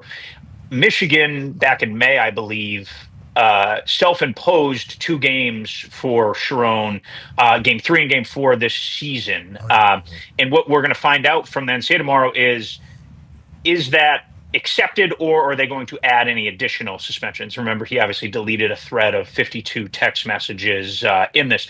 Typically, as these things go, Pat, when you self-impose, it's like buying a used car. You don't go above the blue book value when you make your first offer. You go below the blue book value. So they feel, there's an expectation that there could be a slight addition to it, potentially. Just if you look at the history of these cases, when people do self-impose, sometimes it's accepted, sometimes there's an additive, but it won't be radically different than the 2 that are there. And yes, now there's potential for appeals too. So I'm not going to say this thing is over forever, but this is certainly a large piece of this weird, wild scandal that is coming to conclusion. I think we're all excited to move along. We're all excited to move along in this entire thing. But I know there's going to be some people that miss some things. Go ahead, Ty Thamel. Yeah, Pete, just curious, when you look at this situation, obviously not going to ask you to bury the lead in terms of what you think those punishments might be. That we'll hear about that tomorrow. But does this kind of mark the end of the kind I would call it the Buckeye Pete, Greasy Pete era? And does that mean that you're going to be taking your investigative pickaxe and heading for different hills where you may be mining for gold for some college football stories of collusion or scandal, et cetera, later this year? Ty, I'm just happy you're not impersonating me with a Yankees hat on. I found that pretty offensive when you did that recently, because I'm a Boston resident and a giant Red Sox fan. So I have never had any problems with the impression, but you crossed the line there, Ty. I took offense to it. You talked about Ty enjoying this entire scandal, yada yada. A lot of people are attacking you, Pete. Hey, way to stay in the batter's box. Attaboy, Pete. Way to stay in the batter's box. All right, we got some college football questions for you here as we have Hard Out on ESPN2, but we'll continue on digital at 157. Go ahead, Tone. Yeah, Pete. We have some quarterback competitions that are getting some heat here late in camp. If it was like a month or two ago, I would have said, I would have bet that C.J. Carr would have been starting for Notre Dame and Julian Saint would have been starting for Ohio State. It feels like those guys haven't been announced yet. Is there a chance that they don't start? And then also, are we going to see Bryce Underwood at Michigan? So we'll start with Underwood because you just said him last. I think that's the general expectation, is that we will see Bryce Underwood at Michigan. Game one, snap one, I'm not sure, but I think as the way things have unfolded there in this camp, I think the expectation he's building towards being the starter for this for this season.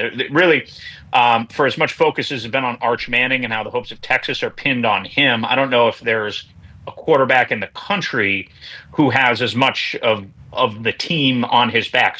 Certainly there's no true freshman quarterback in the country who is going to have as much on him as Bryce Underwood. It's going to be fascinating to watch. As for Notre Dame, my understanding is that race is fairly even, and it's an interesting one to see when and if they declare it, because the skill sets of C.J. Carr and Kenny Minchey Tone are very different. Minchey does really fit more of what Mike Denbrock has done with running quarterbacks. We saw what they did with Riley Leonard last year. Obviously, you saw what he did with Jaden Daniels a couple seasons ago at LSU. You can go back to Cincinnati. He was the OC when Des Ridder kind of rose to prominence there. He is used to having more of a dual threat guy. C.J. Carr is more of a traditional drop back. So a decision from Notre Dame kind of comes with a philosophical decision. If it is Carr, could we see Minchey in a package that utilizes his legs? So I think that race is very close, and it wouldn't surprise me if it goes either way. In Columbus, I think we'll know in the near future which way they go. It's an interesting race. There's been a few of those at Ohio State in recent years.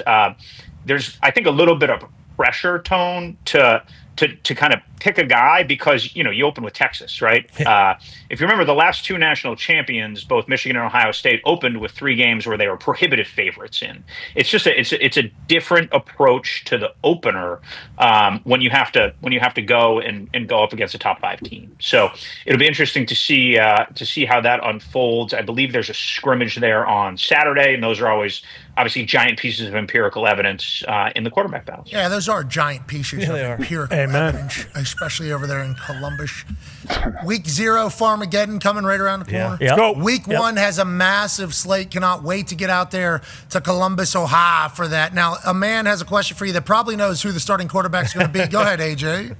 Yeah, Pete, as far as rule change, I hear they're trying to cut down on people faking injuries, and we can't in college brandish any kind of weapons. Have they educated the referees on what is considered a weapon? I mean, that's what I'm saying. Like, there's a million different things you can use as a weapon. Hammer. Can you explain? About ninja stars. Yeah. I'm excited that the faking injuries is going to end, because it's just annoying as a consumer and viewer who is unbiased. It's just it's sort of tedious and obvious and against the spirit of the game. Childish. So I'll probably just leave the answer there, AJ. It is shite. What about the weapons thing? Because brandishing weapons. Now we can't brandish a weapon. That's great. Imaginary. Now we understand when the guy. Yeah, you get it. We understand when the guy pulls the thing out. I almost used to shoots the guy in the back. We understand that the guns went a little too far. They did. I'd say a little bit of a runaway. Right. Acting like you're not subtle. Blow a guy's head off. We Right. can't have that in football. Right. We don't want that in football. But ninja stars, I don't know. Swords need to stay. Yeah. Swords. What if they're Nerf swords? How do you know? Well, and then I guess you could say, well, this was a water gun. They're not, dude. We don't need to get into that semantics. Maybe it is a water gun. But we will say we are on the side of we don't need obvious guns to heads on the football Unless field. it's Dylan Stewart standing over a quarterback, South Carolina's guy who just did it right in his face. Yeah. We're saying we don't need that. But we do got to be a little clear on what a weapon is, I think is what AJ said. We're going to have a lot of problems. Fire hose? Fire hose is a weapon if you ask Ben Johnson. Yeah. Especially Caleb right. Williams. I mean, you could do it all. We got 30 seconds until we exit ESPN2. Pete Thamel, your prediction that the biggest headline all year of this college football season, what is it going to be?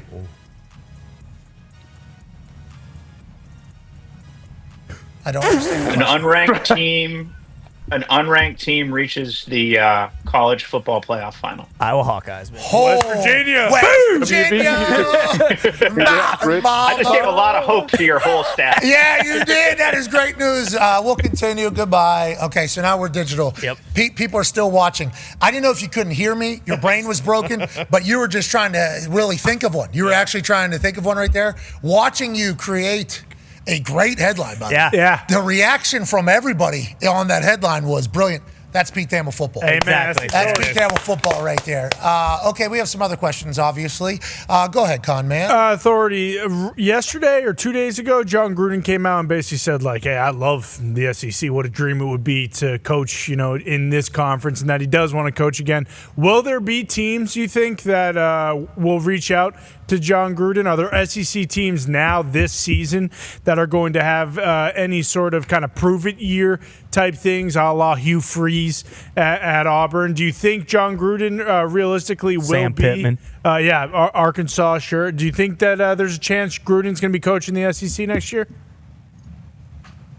My hunch on Gruden, Connor, is that look, there's 136 of these Division I FBS jobs, right? It's a Star Wars bar, right? You go from Miami to Seattle, from Phoenix to Chestnut Hill, Massachusetts, right in your neighborhood, Connor. Like there's a lot in between, right? Marshalls and Western Kentuckys and Arkansas States. I think John Gruden could land somewhere amid that. I would not project him to go to the SEC. I will be amused if. Why not? Why not? Yeah. I think there's just better college coaches available than John Gruden. John Gruden is certainly an excellent football coach. Peter! But whoa. Pete! Authority! You think that, honestly? Why do you think that? John Gruden! This is John Gruden we're talking about. He's coached GM. I don't believe he's ever coached in college. He has coached the NFL. Okay, so He's do we got think a Bill Super Bowl. Belichick's going to be able to figure it out maybe now that it's professional football at the college level? I'm certainly not going to doubt Bill Belichick. I just think that the university hiring process for John Gruden, who's amid ongoing litigation, could add some complexities to that. That's a reason. Yeah, true. I understand it. But I think that one's going to end with John Gruden maybe being able to take a little lower salary from these places. Yeah. Don't you worry about it. I got some league money that'll go ahead and do that. I'll be excited to see what that is because you get John Gruden in a room, any room. He's taking over the room. Mm-hmm. So if he gets an interview, I don't think John Gruden leaves the building deciding whether or not he's taking the job. I think he's the one deciding whether or not he's taking the job if he gets in a building. Just personally, as somebody that has watched a lot of clips of John Gruden, he walks into a room, he's winning the whole room over, especially if it's a football room. Like, I think that is just how it's going to be. That'll be fascinating to see. Because Bill Belichick wasn't going to college. No, correct. And then, like, North Carolina. How is it going down there? What have you learned? Are we going to be there? Yeah. I think we're going to be there. I think they announced it, Pat. I don't know if your show is going to be there. I think you're going to be there. Yeah, I'm going to be there. Yeah, we're on Monday. Our show's not. It's Labor Day. Yeah, it's Labor Day. It's Labor Day. That's right. So I don't think we are on, but I believe we're doing a full kickoff show for their entire. We are on that Monday. Yeah. Okay. Yeah. So North Carolina has 70 new players, Pat. So I could not earnestly tell you what they're going to be like. I have no earthly idea. And I just say that there's just so many new bodies there. I would project that Gio Lopez from South Alabama is their starting quarterback. He's a little runaround guy who was very productive at South Alabama. And then it's just a bunch of portal guys. Like the proven skill at the ACC level is to be proven, I would say. They lost Amari and Hampton, obviously, to the NFL draft. They lost Bo Atkinson, the D-end, who's going to play real snaps at Ohio State. And then obviously they lost Amari Campbell, the linebacker, who projects as a giant contributor at Penn State. So the two best players at North Carolina left after spring. And so, again, there's a trust of Bill Belichick in the evaluation process, roster building process, coaching process. I was reminded of this the other day by someone that so much of college football, much like the NFL, is not losing the game as opposed to winning the game. And I think there's a lot of faith in Bill Belichick, like keeping it in the margins, getting it to deep water, figuring out a way to win the game.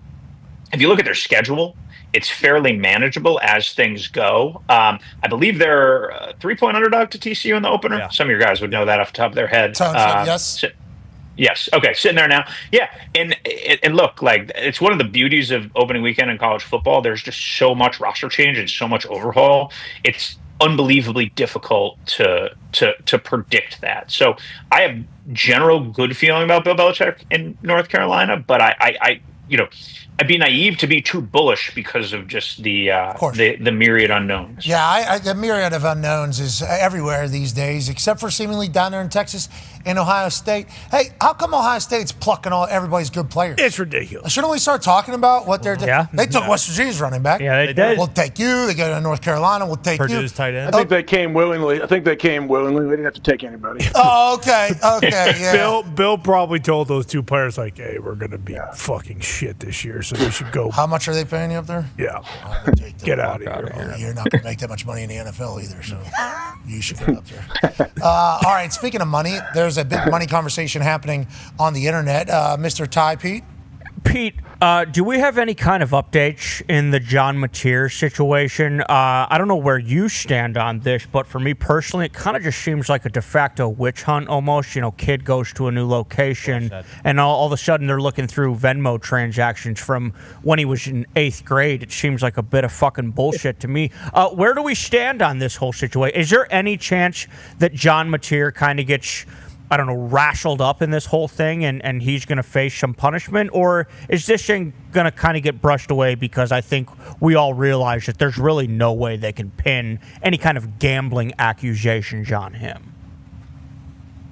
So I checked in on this last night, Ty, and everything was fairly quiet. John Mateer made his statement 2 days ago in the afternoon. He said the sports gambling references were, I think, quote, inside jokes amongst his friends. The homies. Yes. Yes, the boys.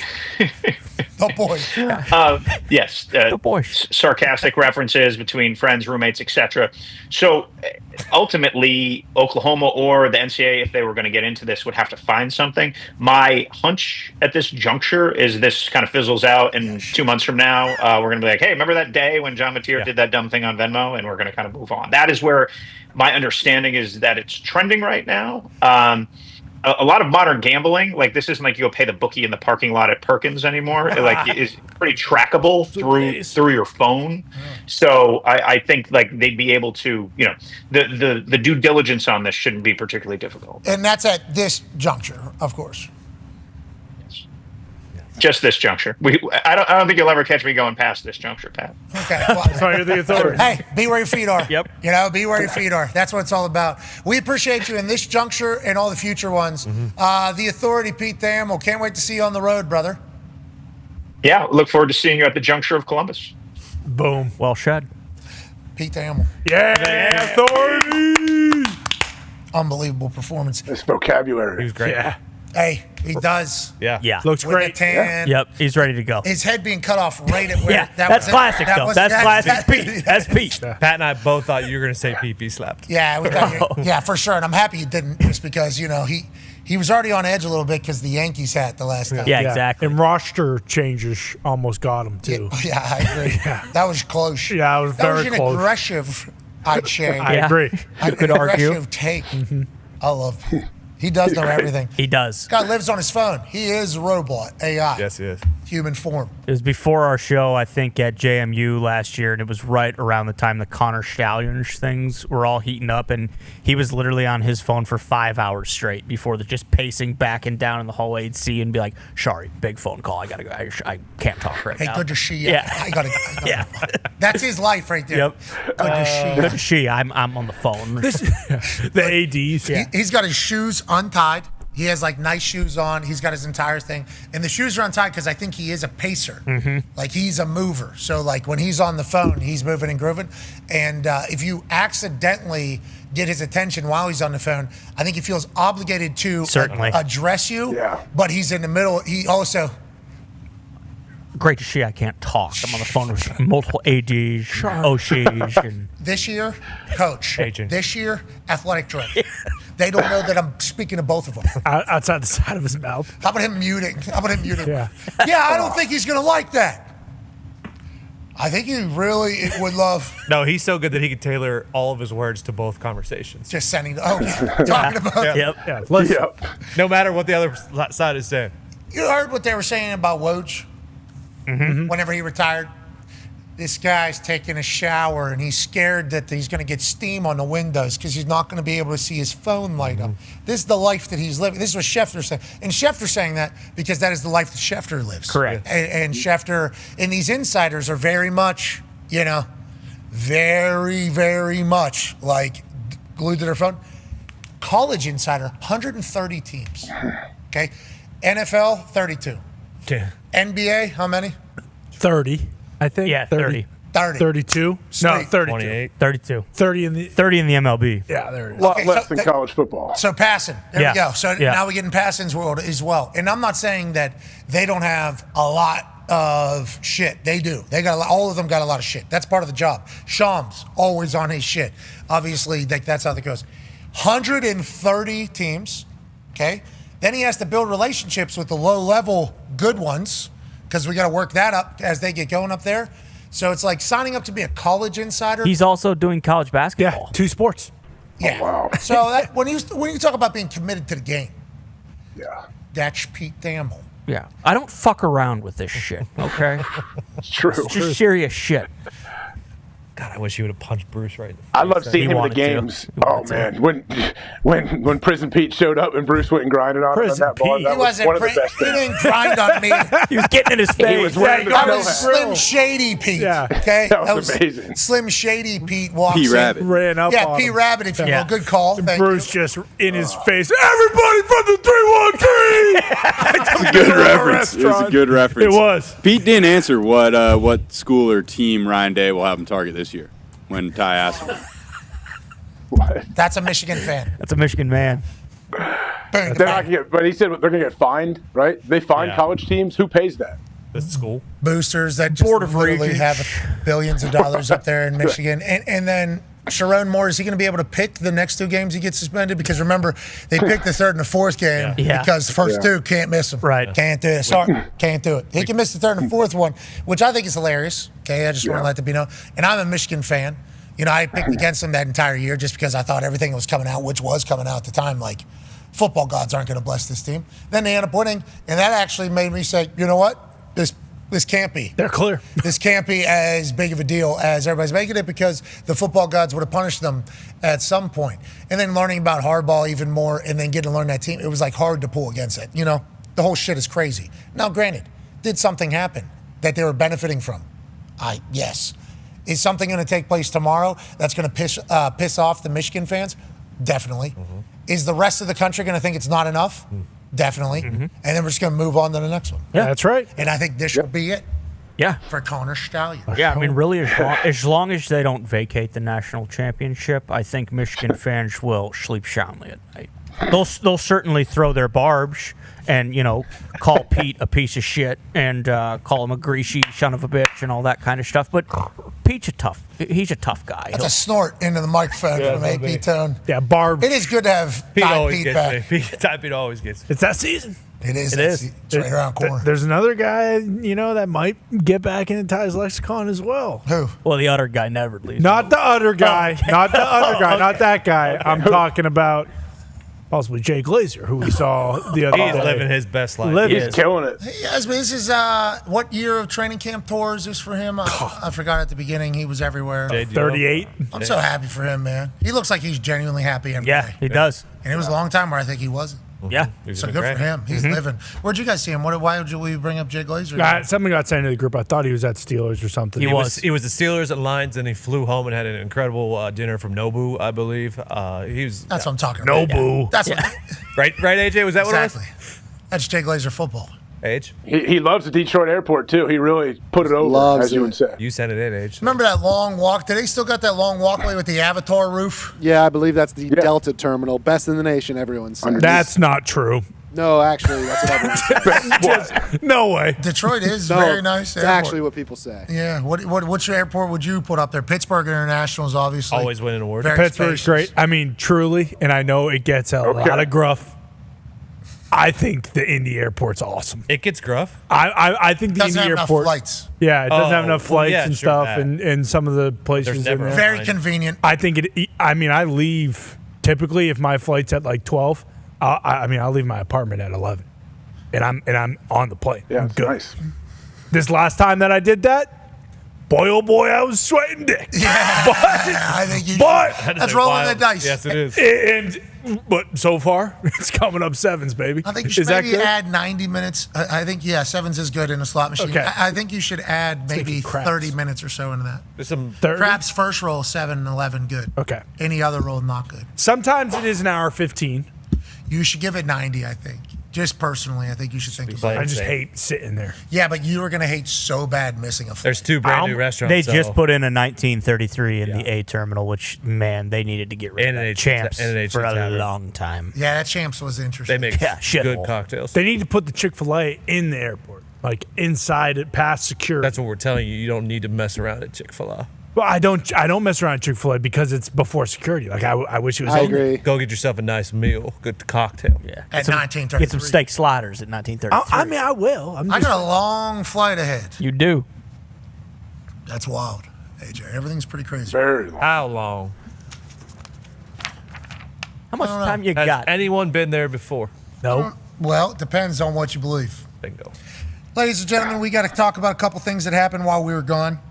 The Buffalo Bills are pitching to potentially get the draft, I believe. Yes. And I would like to say, from what we have learned about the draft, traveling around with it, very lucky to cover it over the last 7-8 years as it has developed into what it is, Buffalo would be a phenomenal home for the draft. I mean, after what we just witnessed in Green Bay, obviously what we saw in Nashville, and what's going to happen in Pittsburgh, I think what people are about to see in Pittsburgh is about to be pretty outrageous. I think just with the views, the spectacles, and the amount of football people that'll kind of flock there just to celebrate football, which is basically what these drafts have become.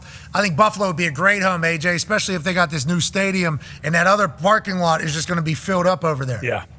It'll be wild. And don't you think, like, as the draft continues to get bigger and bigger and it travels around, each city wants to, like, represent, like, hey, we are the biggest NFL fans. Like, you guys, last year, yeah, that was great, but, yeah, like, we are the best. Like, I think that's what's cool about it, too, and it's going to continue to get bigger and bigger. See, it feels like that for game day. Like, oh, yeah. No doubt. That's really what it feels like for game day. Whenever we'll go to a place, I always do wonder, like, how it's going to be out there. How is it going to be out there? We hope, obviously, that is the goal. I hope, at least, that there's people out there ready to, have a great time for the next few hours. And then once I started doing the show, I'm like, oh, they all feel like obligated to put on for their school here. Like, okay, so this is like this is my generation's opportunity to represent for our university. So, and I've like kind of seen that. I think that's one of the beautiful things about college football is like kind of representing the pageantry, the tradition and everything that you have going on. And it's like the draft becoming that would be very cool. Like, I think that would be, because even if it's just the Midwest representing at a place, or like Northeast football representing, or if they do it down in Florida, it's like Florida like, I think you can kind of create that type of feeling of this is your football community being represented, basically. Because the NFL draft is obvious, it is what it is. Yep. Okay? And there's some electrifying moments in there, of course, but I didn't expect the amount of people to be at Green Bay. No, I didn't at all. And then you start talking to people, and it's like, this is football. Like, we're doing football right now. Like, that is how they were. That's how they were viewing it.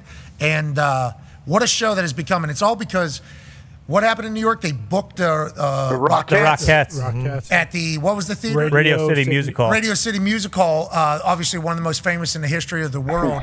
The NFL draft was held there for so long, and then they were basically told, nope, can't do the draft in Radio City Music Hall. We booked the Rockettes for that date. And I assume they're like, can we potentially, we can't really move it. Radio City Music is Rockettes. Okay. Mad respect. I guess Don't they do like 2,000 shows a year? Sorry to cut you off, but Well, they're the a talent. Rockettes. They're I know also they're synonymous amazing. with New York. What did you They're awesome. That's what I'm saying. Yeah, good for them. That's Raj taking something that could be a negative and making it a huge positive and much better for everybody. And much better for football. I mean, Yes. these are live, huge events that are happening. Festivals of football. And they haven't overtly said it, but it is kind of cool how like they're basically going to places that aren't ever going to get the Super Bowl because of the climate. Like, Raj said that, didn't he? Didn't Raj tell us he that? didn't come out and say it. He but, kind of alluded to it. But pretty much cities that are doing it. And we've also seen like with how many people are in Green Bay, like it's obviously not the same as the Super Bowl, but like what it does for the local economy when it does come into town for 3 days, like it's massive. Yeah, we paid what, 10x what a normal Airbnb price. Yeah. Yep. The parking, all that stuff. The parking. Everybody's front yard. Yep. That was cool to experience. It's like, I think the same thing will happen with Pittsburgh. Yeah. Oh, yeah. Yeah, and every city needs to do what like Mark Murphy does. Like I don't know, or did rather. I don't know what position the Steelers haven't drafted in 20 years, but when Mark Murphy, they did that Matthew Golden announcement, that was one of the most electric. There's only one position coming next year. Quarterback. Yeah. What? Yeah. They got a bunch of first round picks. They're gonna draft a quarterback at home. Yeah. What if Will Hard's the guy? You guys just automatically moving on from Will Hard? He's a 6th round pick. You can get a guy at the top. Fifth. I think it was 6. I'm pretty sure he's But 6th. trying to help him out. You know, I love Will. Yeah, me too. And he started camp great before he got his injury. And he's not shy about competition. Big butt coming at the end of this. There was a big butt, but he's not shy about competition, Yeah. He's put him over. And then he buried him. No, I just say he's not shy about What if competition. Aaron wants to play another year? What if he wins a Super He Bowl? doesn't. He already tells us he doesn't. He And did, he's a- yeah. and He he's a did man say of this would be his last words year. or spells, so he won't do that to himself. Unless he's casting a reverse spell on himself. He wouldn't do that either. Which could be the case. Like a reverse aging spell. Yeah, reverse like the Benjamin Button spell. It's like whenever you cross swords. Yeah, and fingers. then but if you do it twice, Then it's the same. cancels out. If anyone knows you can't reverse spells, it's Aaron. Aaron knows how to reverse a spell. Yeah, but what if he's wearing this? Oh, didn't even think about that. Then the spells don't work. Aaron gave you that, right? Bought on Amazon, but it looks like the one he was wearing. Yeah, wards off evil spirits. I need to order one of those for It the came in season. a plastic bag, just a tiny little plastic I need bag. to order one for the season. I don't know if it was blessed or not. Feels like it Definitely. probably was. It was. It was. I think that's just what they do. Wonder if he'd give me a vial of his blood to wear for the season. Oh, please ask him for that. And on that note, we'll get out of here on That'd be awesome, Tone. That would be great, though, if Tone did. The Little League World Series is happening right now. Go ahead and watch the boys play. Yeah. There was some scrutinizing of the Midwestern representation in the Little League World Series yesterday by Ty pretty loudly, I will say. Did not like the way the Illinois team was playing. No, yeah, the Great Lakes team, and you know what? I'm not wrong. They got beat like 16-1. You can't go to Williamsport and do that. You just can't. And I'm pretty sure Bone played in that little league, and that really tells me all I need to know about that particular little But league. those kids need to learn from this and get better going forward. Yeah, without a doubt, and that's Learn the opportunity they'll have. And you know what? It's double elimination. So you turn around, you beat some team from Connecticut or something like that in your next game. You're still dancing. But you were basically talking like, hey, as a team that's representing the Midwest now, we need. You can't have your starting pitcher throwing it 52 miles an hour right down the middle. So what is expected? How old are these kids? 11 to 13. Okay. All right. What is 50 some mile an hour knocker? What is the Back when I was watching the Little League World Series, like yeah, when but I the was a little kids bit weren't younger. the kids weren't the actual age, right? Yeah, they cheated a lot more. You know, you'd have a 17-year-old playing in there throwing 85. One and time it was It was cool. No, It but then was awesome. there was Amonte also was a real good. That he was his was. name, right? There was Kalen Pimentel who was throwing 75. Yeah, but you Pim know? was a He had a full goatee at 13 on the bump. It's like something's going on here. But then you see him throwing smoke. It's like, you know what? Let the boy play. Just let him play. Just let him play. I want to good get back. TV. I want to get back to those days. And the Illinois team, too, just to be fair to Bone for once, he was like the Mo Vaughn of his league, You're right. too. He You're right. wasn't just some slouch when he was playing. You're right. Yeah, you're right. He was the Mo Vaughn. Yeah. Just the fattest baseball player you can think of. Prince Bo's Fielder taking a before. lot of shots today. There's no More reason than for any of normal. them. No reason. Bone is He actually, hit like, dingers. he's in decent shape. You guys act like Bone can't even walk or stand up. Yep. Like He's 25. he's a fully functioning human. What's that, Pat? He's 25. He is retired athlete. Okay, we are watching retired athlete. Retired Olympic athlete, right? Or No, football, representing America. National champion. He's a D3 offensive lineman. And National champion. Yeah. there's, guy to wash his own pads. He's got the same amount of natties as AJ Hawk. Exactly. That's what I'm saying. Same rings. Got shine more them rings up. than I do. More rings than I have. He's a retired athlete, and I think he's just enjoying his life. For a long time, he probably had a lot of Exactly. he's enjoying his life. And the boys who aren't mannequins, bodies, No, you not even close. are just trying to let him know, like, something to think about here, at least as we're moving forward.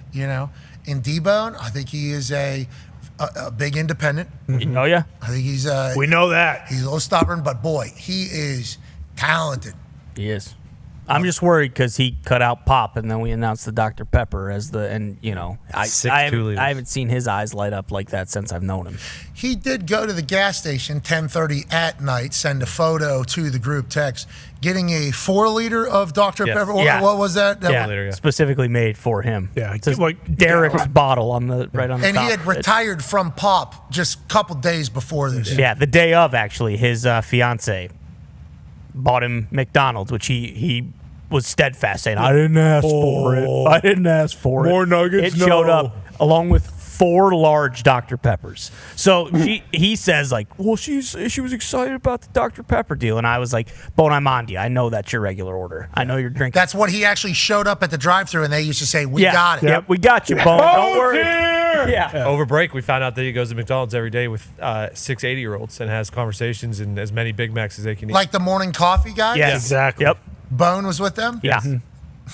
And also He goes inside and eats with these guys? Yes. Oh yeah. I actually found it kind of nice. I actually That is brought cool. a smile. He's to got my a face. community. Yeah. Yeah. He's got a community. He's learning. None of them are fat if they're 80 years old. Remember that. Let's all remember that. All right. Let's get the hell out of here. We'll be back tomorrow for a Feel Good Friday. First one in a while. I Oh, know. yeah. Let's go. Oh, the vibes tomorrow. Oh, so feel good. I've been saving something all week for tomorrow. I've been waiting all week for Feel Good Friday. Age? How about you? What could it be? It's not anything for the show. It's actually strictly for the guys and what I worked on over vacation. Okay. Oh, yes. Yeah. Yes. Really? Yeah. I've been in the lab a little bit when Oh, no. no big deal. I got to see this. Yeah, I'm pretty pumped. I mean, I can show you that. I brought my iPad in, but Just tell him. Is it utilizing a friend of ours? no, it's not. No. I'm not even thinking about bringing that up yet. But the thing that I worked on, I'm telling you, AJ, we got it. yeah, that might be a 2026 thing. But the We got it. We have figured it out. Nobody even Really? knows. Nobody. I don't think anybody in our world has any idea Nope. what is on the I'm horizon. not even telling anybody out of here. Yeah, I've been trying to keep this one, tight, other than almost saying it right to DeChambeau's face whenever he was like, "AI is the big deal." It's like you don't fucking know. You don't know. You don't know. You were don't on know. Google doing it. Dude, I'm in there coding this damn thing. I basically, we know the AI. Yeah. Slow it down. Slow down. Slow it down. AI. Wait, is Sweet Blake involved? Just shut up. I think Sweet Blake probably laid the foundation to get to where we are right now in this AI world, but we're leaning in. We've leaned in a little bit. Oh, I ain't leaning anymore. I've jumped in. Yeah. I've spent numerous nights basically all night, just trying to learn as much as possible. I'm not gonna say it. It's too much. Yep. It's a good thing, though? It's positive? New frontier, brother. It's a great thing, yeah. Okay. For some. All right. Whoa, Ty. You don't need to. You know. It's a new frontier. All right. And I'm sports stooge in this entire thing, But every once in a while, if there's some vitamins in the air, maybe, and we get locked in on something and we see massive opportunity, it's like, hold the fuck on. What is possible here? Should probably learn that one. Yeah, I think I'll dive head in. I think I will. What is all possible in there? Yeah, I'll fucking, okay. I guess I will spend some brain power on this thing, and it has been a delightful treat. Mm-hmm. The future is bright, folks. Mm-hmm. Okay, we got to stop. Yep. Mm-hmm. Shout out to Dr. Pepper. Shout out to Love Dr. you, Pepper. Doc. Shout out Dr. Pepper. Fucking Dr. Pepper. Be a friend, tell a friend something nice. It might change your life. We're in this thing together. AJ, we want good vibes out of you tomorrow. Feel Good Friday. Great, for sure. Always. You know that. Hell yeah. Can you talk to the general between now and tomorrow's show and get like a real convo out of him about him doing those 20 half gassers? He did it. Yeah, I I watched. call into his radio show every Friday morning. I'll talk to him. Boom. We just need a little bit more intel on, do we have that video? I could donate more. Finish the last one early. Impressive. Oh, yeah. It's unbelievable to watch. And then it took me right back to when we were doing sprints at West Virginia when he was doing it. Even Schlegel's count. Even Carpenter, after the first one, bitching about how loud Schlegel was with his. Need you to be louder with those times. Because you're trying to get it in 17 seconds. So there's a time in everybody's mind when they got to get to the other side, how much time they need to get 53 and a third. That's how wide the field is. So you're always trying to calculate how much time do I need to get to 53 and a third to get through there under 17. So he didn't think he could hear Schleg's count, so he was off, Because the first couple, I'm not going to say it, but I don't think he would. Everybody's running another sprint. Close. The first. So when I saw the first one, I'm like, I think he was 18. I think Big Speed was 18 seconds, though. yeah, but he tweeted 17.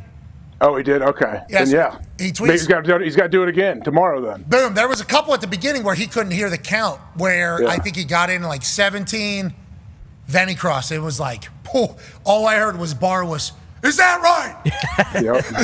And then fucking full stop. Everybody, you got another one in there. And there was just humans walking around the field, just like ladies just walking. I don't think they had any idea what was happening behind them. No. That a man Ohio State was practicing a couple fields down. The Bucks were out there practicing. just trying to accomplish a feat that I didn't think a body this old could do or want to do. And I like that Schlegs was saying hit every single time. It did take us back in time. This first, turn the volume up. 16, 17, yeah. You gotta go louder, dude. That is exactly what happens. You go, I couldn't hear it. I need to know what the number is. Did 20 of them. Now fast forward all the way to the 20th one, if you could. Does it like in 14 and a half, yeah. Yeah, his last one was very. He knew it was the last one, so he gave it all. Gave it all. Well, that's all you're trying to do in these things. Yeah. You were trying to get in at 16.9, and then you're trying to exert all your energy into the 14, 15. Yeah, he's at 15 and a half there for the last one. That's 20 half gassers in. 106 and 2/3 yards. The GOAT. Unbelievable. 30 seconds wait. That is not a lot of time. No. At all. At 15, he was. Yeah. And Schlegs comes over, and Bobby Carpenter says to the strength coach, he goes, fourth quarter, coach. And Schlegs immediately goes, fourth quarter, Bob. The whole thing. It was, congrats to him. Another year saying he can do it. Now, training for next year starts right now, today. I would assume. I'm worried. At some point in his life, he's probably not going to make it, right? He's not going to get all 20. Bro, both those hamstrings. He's probably going to blow his head off. Like, if he doesn't make it, he's going to blow his head off right there. His Achilles. He's going to tear it Achilles. That's why he's. If I bring it up to him, he'll be like, no, wait, dude. I'm always going to make it. Till I'm dead, I'll make it. Dude, I thought he was going to blow both his hands. Because the way he runs, interesting. He prances. Bobby's a prance. He can stride and prance all day long. He really can, but it's a lot of movement.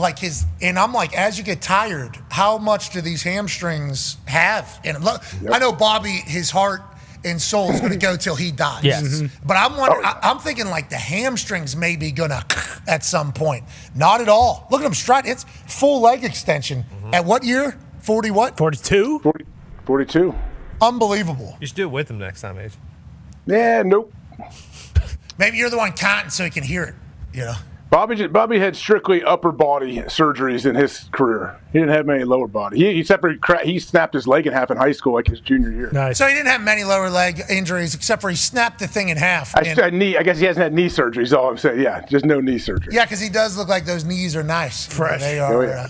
That's unbelievable stuff. Good for him. Shout out to Affinity. Yeah, sure. True. Shout out to Affinity Health for forever. Honestly, shout out. Honestly, can you imagine running 20 half gassers? No way. No way. All right, let's get the hell out of here. Happy birthday, Bob. Happy birthday, Bobo. General.